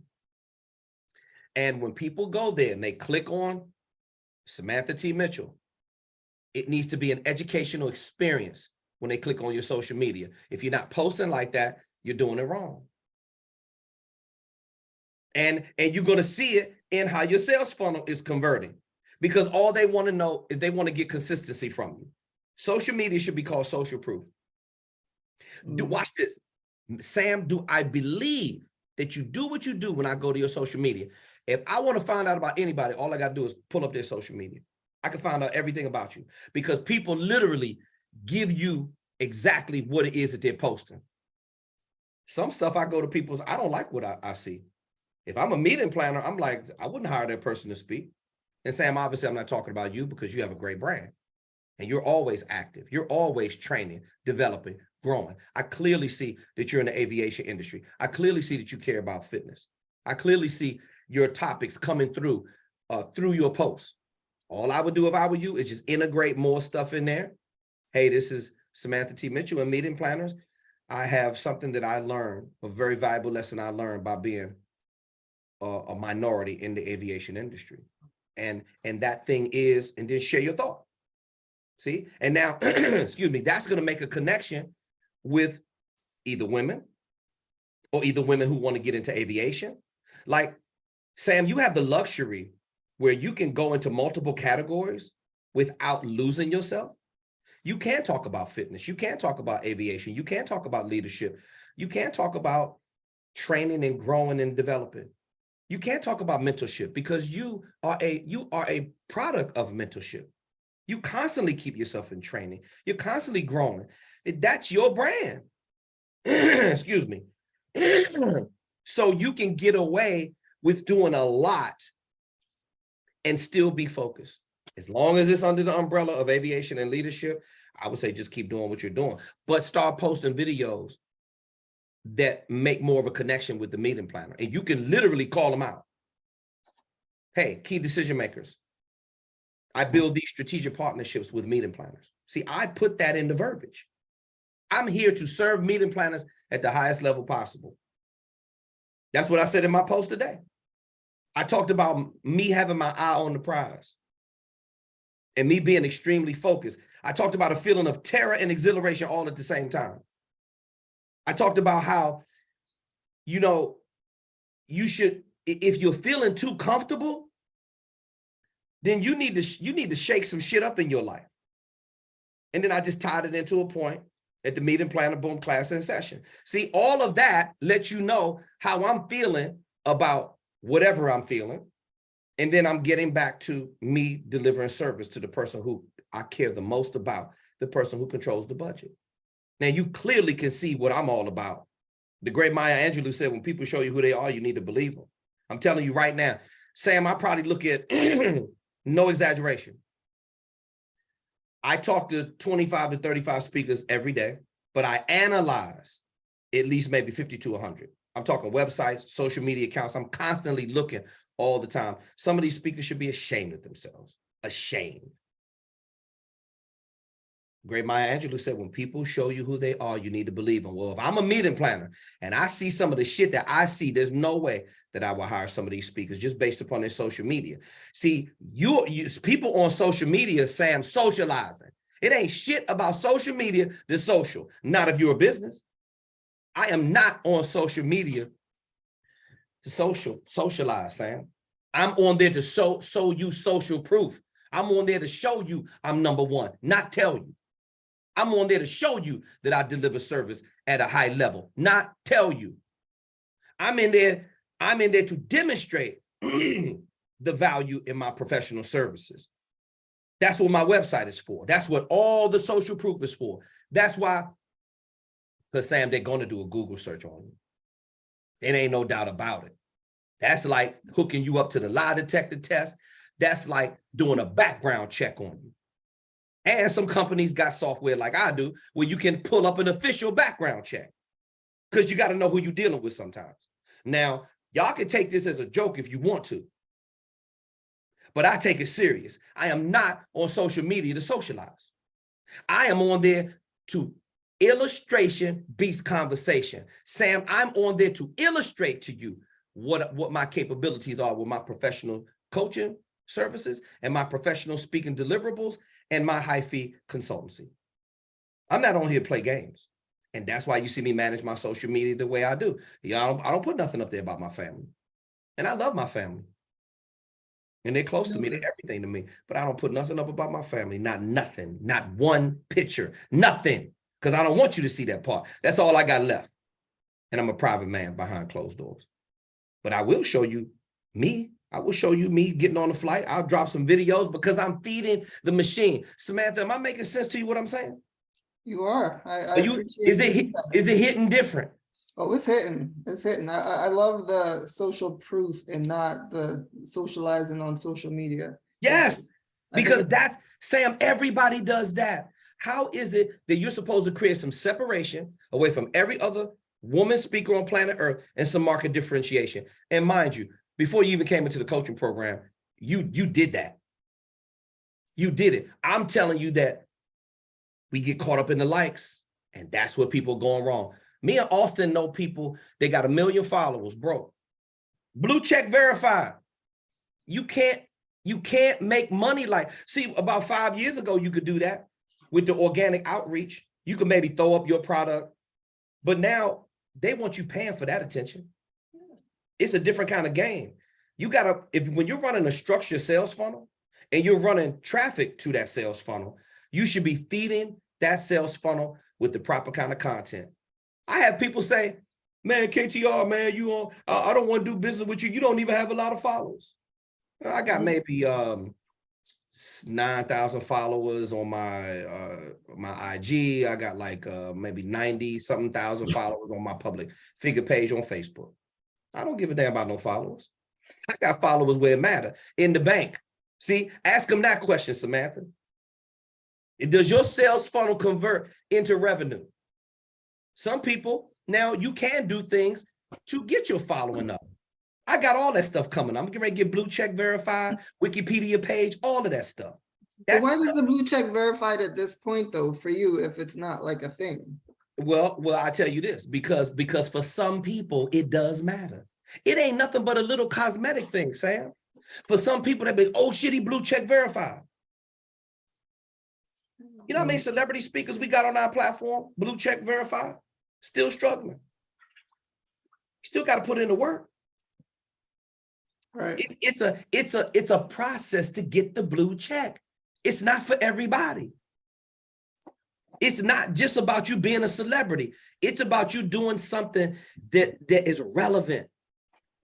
There's a process to getting a Wikipedia page set up. I'm going through that whole process right now because brand KTR about to go to a whole nother level. I'm going to take my website to a whole nother level. All that stuff takes time. I'm telling you, if you're focusing in on the likes, you're not really getting no money. Unless you're in YouTube monetization program, that they pay you for likes. See, everybody talking about likes, but ain't nobody getting paid. How do you monetize that? That's the key. And there's plenty of programs out there that will teach you how to monetize your YouTube channel. I haven't focused on that, Sam.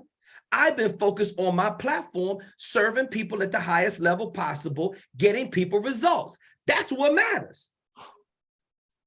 And most people are focused on all that bullshit that doesn't matter. Sam Ovens makes $30 million a year. I get this question a lot. Sam is not following anybody. He doesn't do any posts, but he got an Instagram account.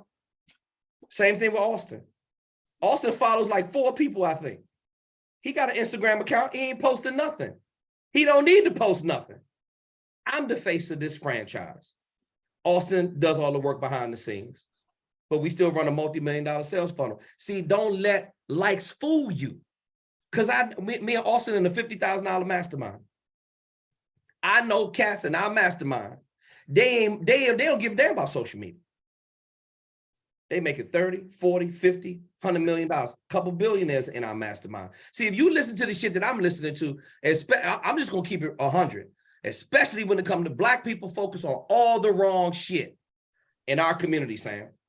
They don't really know what's going on behind the scenes. Sam, that's why in the first conversation that I had with you, my approach to you, I just had to say it the way I said it so you would hear me in the way that I needed you to hear me. That's how we got this far. I'm telling you right now, I deal with the people that matter in this industry. I deal with the people that run multi-million-dollar sales funnel at the top of this game. And let me tell you something, their activity, what it does, it gets me focused in a whole nother way. See, Sam, I'm an entertainer by nature. Everybody don't show up on the Monday Q&A call dressed the way I dress. I got my reasons why I do what I do. But I tell you this, that does help if you got a great image and a great brand. But the stuff that really, really matters, all the big boys is making a ton of money. They ain't posturing in front of Lamborghinis. They're not doing all that stunting. They're not big flexing. They don't do none of that shit. Hey, so I focus on the stuff that puts the money in the bank. And that's what I love about Auston, because he don't care about none of that stuff. He is extremely focused and disciplined. See, the reason why he don't post on social media, because he don't have time for the distractions. I post to feed the machine. Is that clear enough, Sam? That is crystal clear. Thank you, thank you, thank you. Appreciate You're very it. welcome. You're very welcome. Did you have any other questions or comments before we wrap up with Ed and Rico McElroy? No, thank you. Okay. Keep them support tickets coming, Sam. And I love your activity on your social media, by the way, all of your content and the stuff that you're posting. Keep doing what you're doing. Sam, try some long form posts and share the journey. That's Right. why I asked you about the long form post. I feel like that's a lot. I don't really like social media. I actually despise it, but I feel like I have to. And that whole long thing, I'm like, man, I could really use this brain power for something else. Feed the But machine. Feed the machine, Sam. the machine, Feed yeah. the machine. That's all I want you to do. Look, watch this.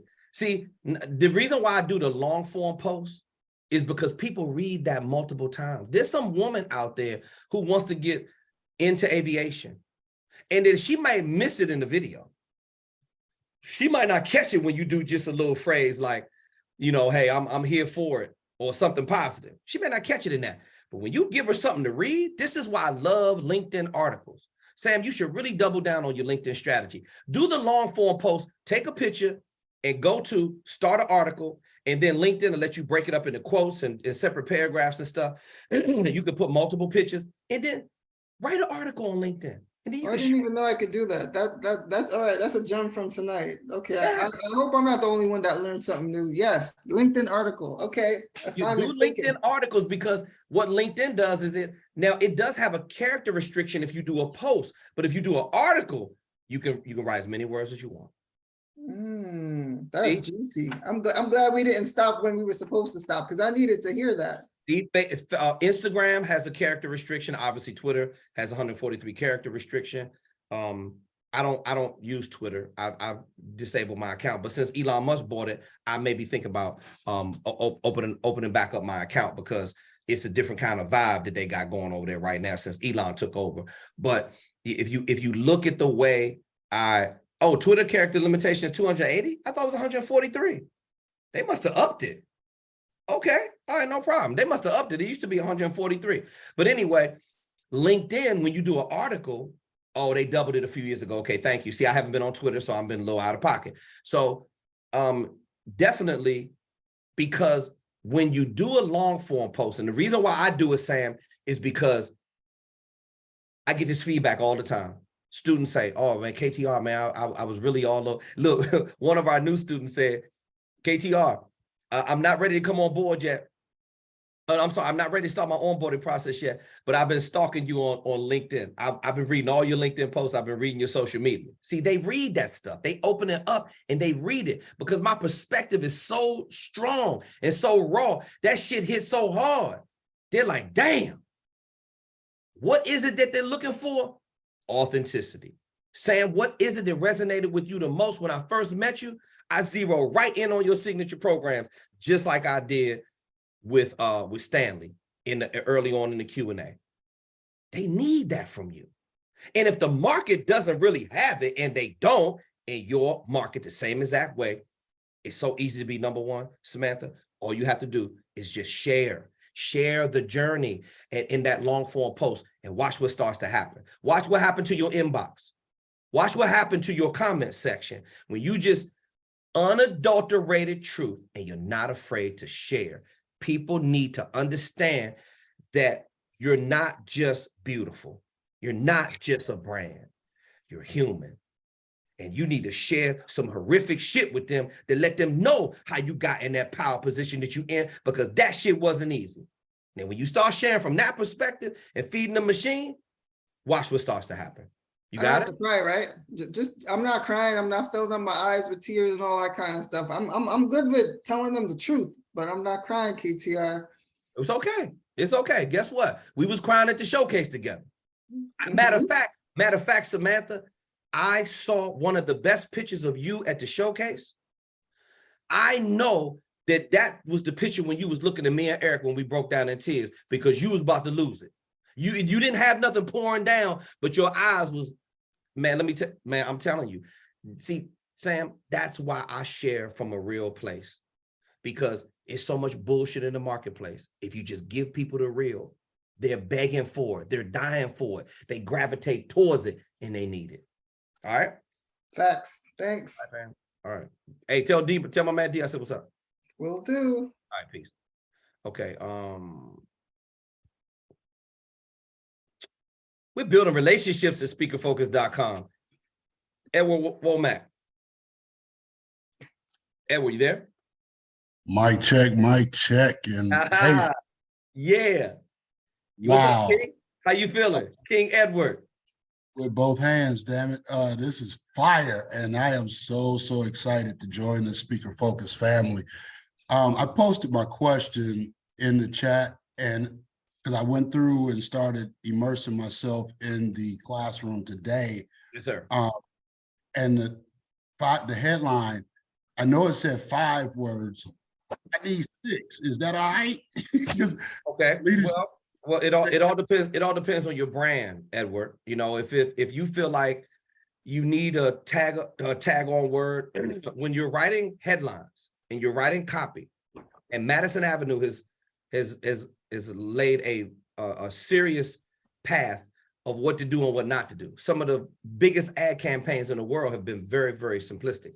Have a Coke and a smile. 6 words. See?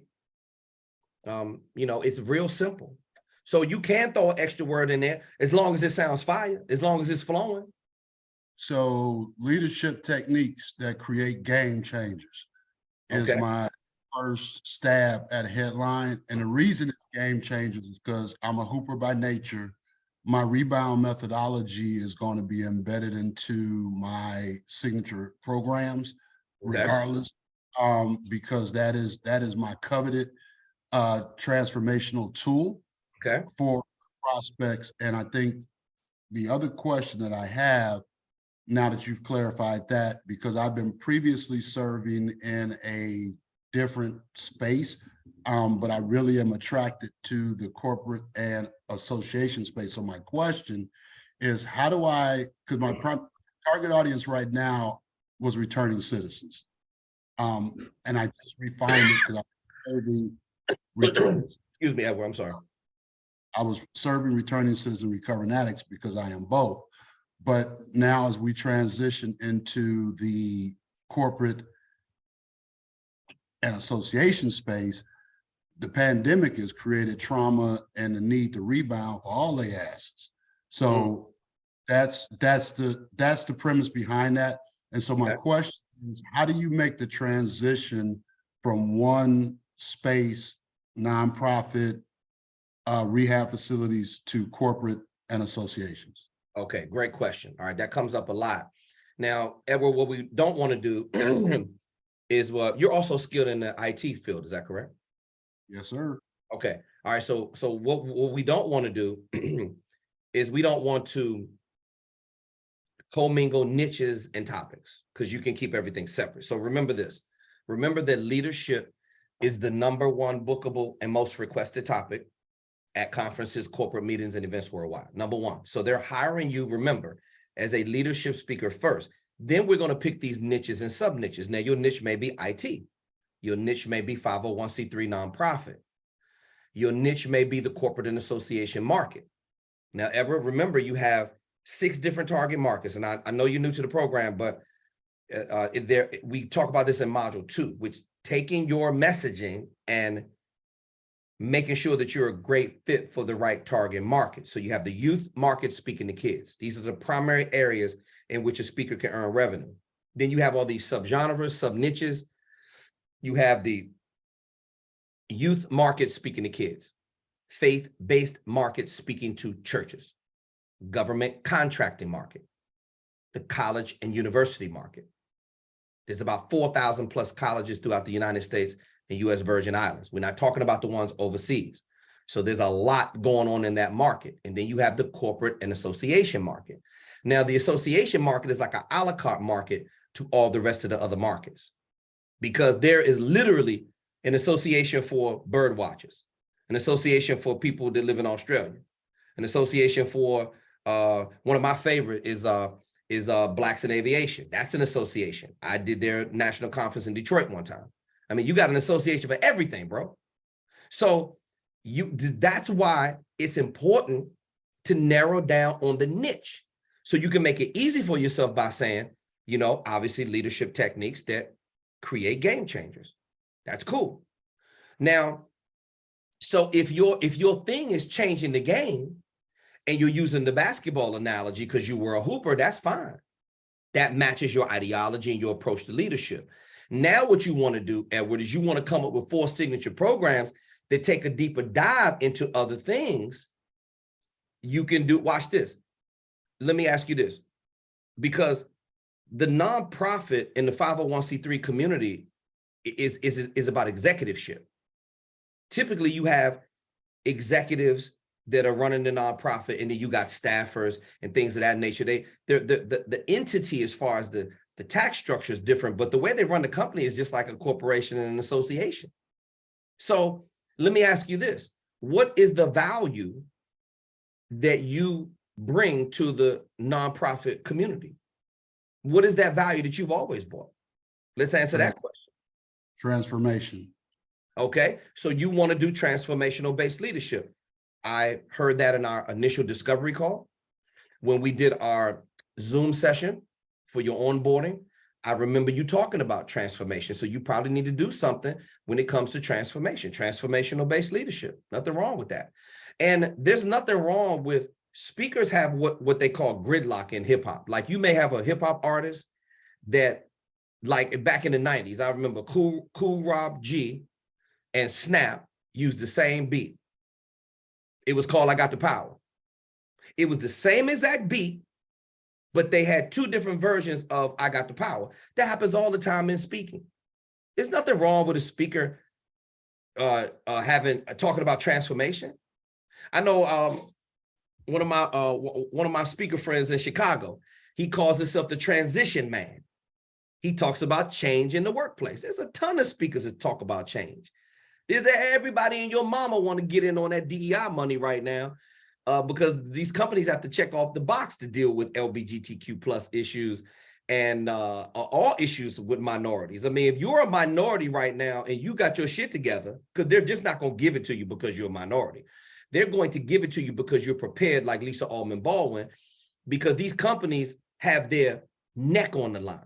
This meeting planner is literally, Edward, putting their reputation at stake to hire you to speak. All you got to do is come through with the fire. So you could do transformational based leadership. Now, let me ask you this. What is one of the, and Edward, I'm asking, because when you're in sports and you've been playing like since Pop Warner and you play ball at a higher level, you're a master at leadership, bro. Not only did you see it from your coaches, but you've benefited from the principles. So what is the biggest thing that you learned from your coaches as you were hooping and that transcended over to life? What was one of the things that one of your best coaches taught you and you still use that to this day? Talk to me about that. By far, persistence and putting in the work, as you've been saying and iterating here on this call. So persistence, consistency, and doing the things that others don't do as a norm.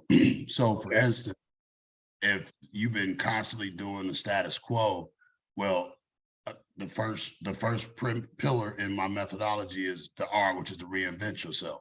Mm-hmm. And so that constant, like every year, every season, we was trying to get better and better. And my senior year, we won the state undefeated. So that's something that I live every single day. And I bring it to whatever I do, is that championship drive and the things that are necessary to be a champion. So when I put, okay, stop right there, Edward. Stop right there. I need you to jot this down. So you understand what a winning pedigree is all about, right?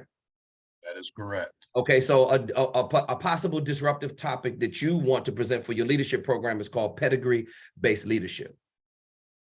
Bro, you shit excellence.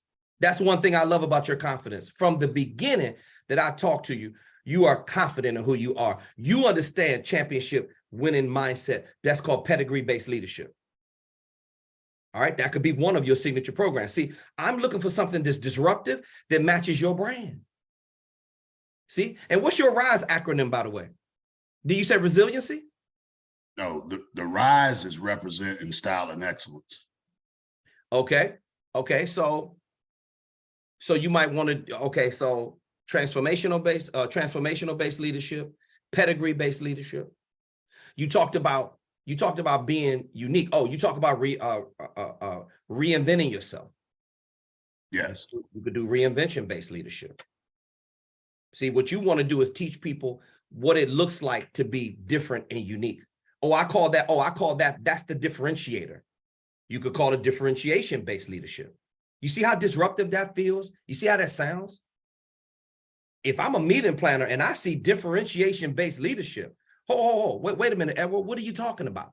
See, and you're not going to explain it to them. They're going to see it in your opening paragraph, and they're going to see it in your bullets. Oh, that's what he means when he says, he's talking about separating yourself. He's talking about embracing your unique qualities. He's not just talking about purpose. He's talking about actually understanding what your assignment is. Oh my God, we want him. You see the effect that has, Edward? Yes, I was writing. Yeah. Thought-provoking, disruptive, headlines, topics, titles, and descriptions. I'm a wordsmith, Edward. This is why you hired us, because we're going to take what you're doing and take it to a whole nother level. We're just going to take what you're doing and put it on steroids. That's all we're going to do. It's your ideology. It's your approach. It's already in there. You understand pedigree. We got Coach Larry McKenzie. He's in the High School Basketball Hall of Fame in Minnesota. Larry McKenzie lives, breathes, eats, and shits championships. That's what he does, bro. You understand it like Larry understands it. You understand the pedigree mindset. Do you realize there's a lot of young people and there's a lot of people and executives, everybody's walking around talking about that they piss excellence. They don't even know what it means. Everybody talking about winning. You got to lose to learn how to win. Everybody talking about winning championships. Everybody's talking about all black excellence. Black. You don't even know what it means, but you do, Edward. See, when you go undefeated, there's a reason why you win that much. So when you went through that undefeated season, what is the biggest lesson that your coach was on you about all the time? Was it not celebrating too much? I mean, Edward, what was it? Before you got the hardware, what was the theme through the whole season that made you win like that? Perseverance, stamina, doing what the others would not do. Like even on the off season, perseverance-based leadership, or either stamina-based leadership. If I was you, I'd be going with stamina-based leadership. See, that shit is disruptive. If I'm a meeting planner and I saw, wait a minute, he talking about what kind of stamina we got to have? Well, I want to know what this guy's talking about. Yes, I'm talking about Edward. Edward, wouldn't you agree? You got to be in shape to be in business. Yeah. Not just cardiovascular shape. What about your emotional intelligence? Mm-hmm. What about your EI? That can be a whole nother training. Edward, the goal is there with you. And I saw it from the beginning. I'm so glad you showed up for the Q&A call tonight, because the success in the headline is in simplicity. And all you got to do is create the opening paragraph and create some bullets that describe. Edward, I'm just giving you a baseline to go off of. Now, I want you to marinate on those titles and those topics and think about it. And then I want you to send it to support@speakerfocus.com, and then let me help you put the polish on it. Got it. That's what I do. Got it. Thank you. You're very welcome. You got any other questions or comments? Hell no, that's good enough to digest for the moment. I'll be back next Monday. Peace, y'all. Hey, no problem, Edward. I'll be talking to you real soon, bro. Yes, sir. Okay, man. I love Edward, man. I love it. Edward, look, when we were going through Edward's onboarding the other day, bro was like, listen, KTR, I don't give people this much time. He said, but you keeping it so 100 with me right now. I'm getting ready to go play golf, but I put that on hold so I can listen to what you had to say. I thank you, brother. A very astute business professional. He already was crushing it. And then we just coming in and helping them take it to a whole nother level. Absolute pleasure to work with business professionals on that level. Rico, you're going to finish out the Q&A. This is going to be our last question. We're a little bit over, but this was well worth the time. I want to thank everybody for their comments in the chat. And I want to thank everyone for the support that they've been giving to other students, sharing their wins, because you're going to get your turn too. You know, it just really, it feels really, really good when you have people that are supportive on a community that understands what you're going through. Rico, talk to me, brother. Can you hear me okay? Yes, sir. I hear you fine. I just wanted you to hear my voice. It's different from when you talked to me Saturday. Oh man, is it? Yeah, I hear it, bro. What's gotten into you, Rico? You had to dig me out the pit. No, we when we talked, and I was thinking about some things that needed to be removed. Okay. Need to be removed, as in people, places, things, mindsets, emotions, fears. Well, yeah, I mean, number one, set boundaries on my time. In other words, like, I know someone, they were calling me and they were like, hey, can you call me as soon as possible? And this was yesterday. I ain't calling nobody. I'm like, I'll catch you maybe tomorrow. Ignore them, Rico. Say no. The great Warren Buffett said a successful person must possess the ability to say no. Oh, yeah. Stop entertaining nonsense, man. You got to get extremely focused and double down on your efforts and just go dark 30 on everybody. If I'm telling you, ladies and gentlemen, if you could just do that for about 2 or 3 months, yeah, they gonna get mad. Where's Rico? He don't love us no more. He don't hang out after church no more. Okay, fine. Say whatever you want to say. Call me whatever you want to call me. Hey, call me Rich. Yeah. And look, and thank you for that resource, though. I got busy on that. That was definitely a game changer. It wasn't that I couldn't. I think the thing was, you know how sometimes you just gotta find other, like, and you gotta find like other, like, you gotta get out of a certain circle. Like, you gotta break. You could be in a certain area, you could be whatever it may be. You just gotta shift things up. You don't shake it up, you don't have something else, and you just like be regurgitating old fish. Absolutely. I don't want to do that. So anyway, that was one. And then I had to stop, man. That when it came, I think what happened was I had to change what I kept seeing mentally. Okay. I think I had, and this phrase came to me while I was just in my quiet time. This is what I know I did this yesterday, and I probably hadn't done it in a couple of weeks or so. I just sat and really just thought about the upcoming week. Okay. And when I sat and I thought, this thought came to me to stop seeing the bills that I owe and then calculate how much money I need. Okay. But rather instead start envisioning the amount you want and subtract the expense from that. That's right. So that little gear changed a lot for me. Then now it helped me get that creative juice going for what I need. So I wanted to share that. That was a mindset shift.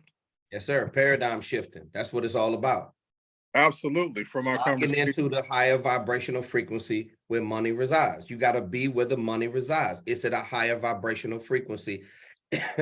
and when you're negative, excuse me, and you're down and you're depressed and you're thinking about all that, man, you gotta, bro, I'm telling you right now, that's why when they say you got to get your mind right, you got to get your energy right.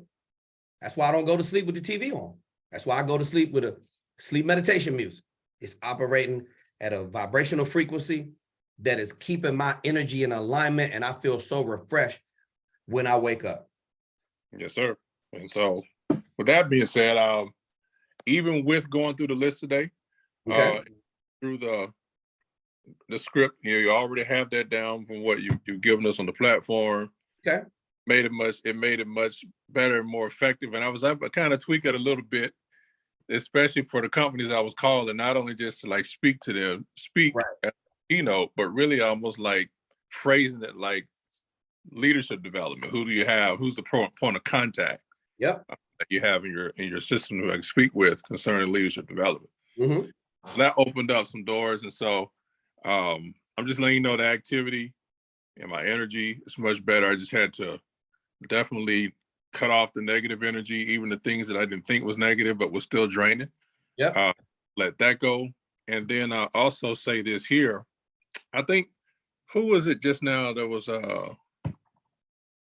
it Sam? Was it Sam? Samantha, I think? Yeah. Mm-hmm. She was mentioning that thing about social media. And the thing about it is, I got this question because there's some all kind of issues that go on, but you still got to stay focused and got to be intentional. And I will say this, I had someone ask me when I DM'd them about a particular situation, they said, hey, are you scared to comment publicly about it? I said, no, not really. I said, the thing is, I don't, look, she asked me, why don't I speak on certain issues? I said, because I don't have authority in certain areas. Yeah. Nothing more than opinion. So if I say that, I mean, I know identity and authority. I know that. So if I'm on my social media and I'm talking all this other stuff, then it sends a confusing message.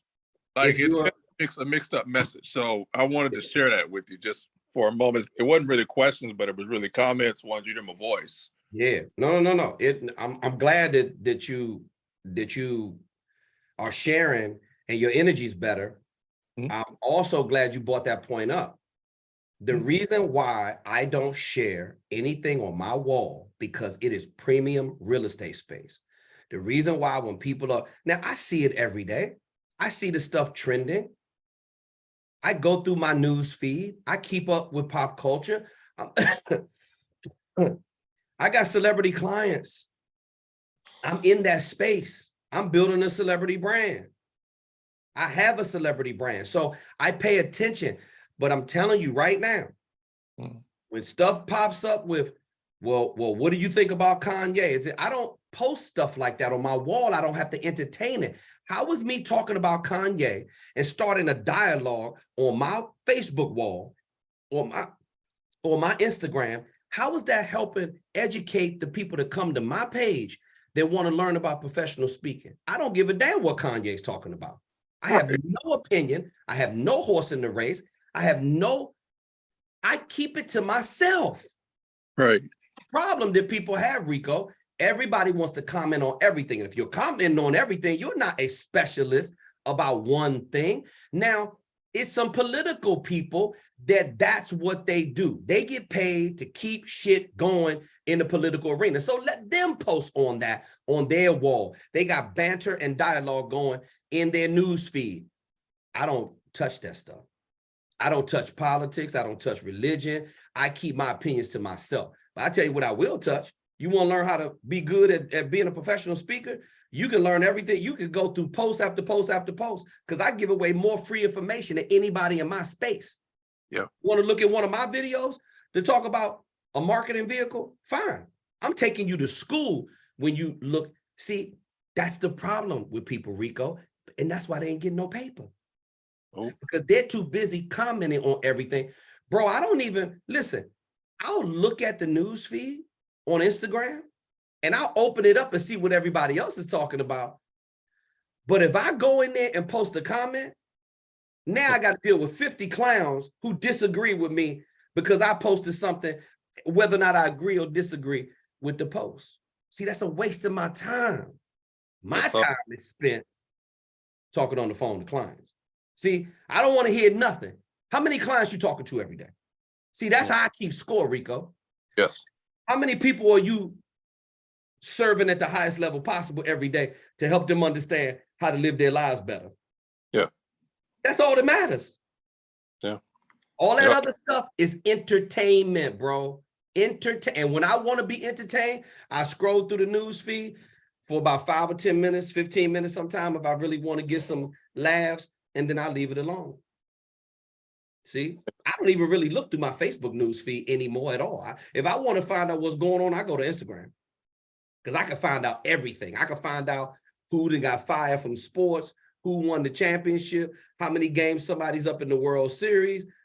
I can just scroll the latest models, the latest influencers, what's happening in music, what's happening in pop culture, what's happening with politics, who is trending, who's in trouble, who went to jail. I can find out everything through Instagram. And then if I see something that pique my interest, I can go pull it up and do a Google search on if I want to take a deeper dive. But that's it. That's it. I don't have to look at the news. Right. Instagram is the news. Yeah. You see? It's and the thing is too, and you know, we'll wrap this up, but I was just thinking, you don't realize how much time you're losing until you like really like back away from that stuff. And then you like, man, you got to really be intentional when you get up and like every minute of the day. Like you cannot, I think that's the thing. You can't go, I think you have to make every minute count. And if you're gonna do scrolling, you make sure you do it at like a short time span. Like, and the biggest one of the habits that I changed was even getting up in the morning. And I don't scroll, man. I don't scroll because that one little scroll in the morning, when you do that one, when you get up, it doesn't seem like that's a big action or big thing. You scroll one time, like it's like hypnotic, man. So I don't even want to touch it. So, but that means, hey Rico, let me get this in here before we roll. Yeah. So you know what I do when I have the most activity? What's that? Typically my calendar will be like as of yesterday, I think I had like 2 slots left on my calendar for the whole week, the entire week. So when I saw the last 2 slots fill up, you know what I spent my Sunday evening when I was winding down? What's that? The girls went to Disney. They hanging out for my granddaughter's birthday. I could have went, but I stayed because I still wasn't feeling at my best, and I didn't want nobody getting sick and messing up the Disney trip. So I stayed. So I went over every single lead. You know, when the lead's not real strong, then what I do is I cancel the call. If you don't have a strong LinkedIn profile, if you don't look professional, if I see that you janky from a different country, and you playing games that's suspect, I delete it. And then my sales funnel immediately replaces that bad lead. Sometimes we delete 3 or 4 sessions that don't look good to get the one good lead. And then our sales funnel just replaces that calendar position. So then I go through every single lead before I get on the call with them. So I know exactly what my leads look like every single day. I know exactly who I'm getting on the phone with. Now I know because when I open up my CRM, it has the button for LinkedIn. So I can go right to their LinkedIn profile. If you don't have no LinkedIn profile, you automatically get deleted because you're not a serious businessman if you're not a serious business professional if you ain't got LinkedIn. I'm sorry. You just missing out on a whole nother world if you're not on LinkedIn and you ain't got your profile built out properly. That is the gold standard for people to tell whether or not you are a serious business professional. So then when I say, okay, they got a good LinkedIn profile, then I open up the link, I click on contact. It'll give me the drop down and it'll have their website in there. And I go to their website, or then I go to their website and it has all their social media handles. I go to their Instagram, I go to their Facebook, and then I can see what people are struggling. So the only time I'm scrolling and looking at stuff is evaluating speakers every single day. I mean, I evaluate literally hundreds of speakers every single week. Hundreds. Sometimes it may be past 500. I'm constantly looking at profiles. So I'm looking at the best. I know what the best looks like. I know what it looks like when you're horrible. My professional coaching services help you upgrade your speaker brand because I'm looking at it all the time. That's when I'm doing scrolling.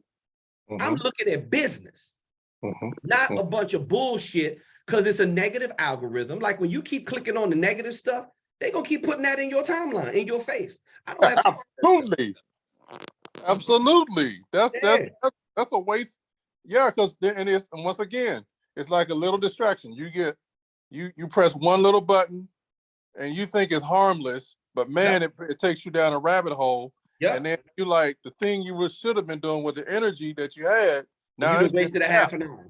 You done wasted a half an hour looking at some stuff that's not helping you get no money. See, this is where the focus comes in, Rico. And I'm glad you brought that up as we are closing it out. I'm glad your energy's feeling better. And I'm glad that you're focused on all the right things. Did you schedule your demo for Apollo.io? Yes, sir. I got it for in the morning.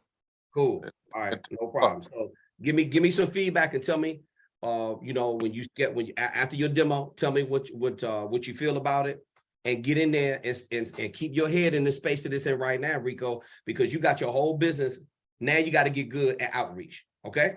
So you have so you got some wins coming up before the end of the year. I got to get out of here. So listen, everyone. Listen, everyone. Thank you so much for all the shares. Thank you so much for all the likes.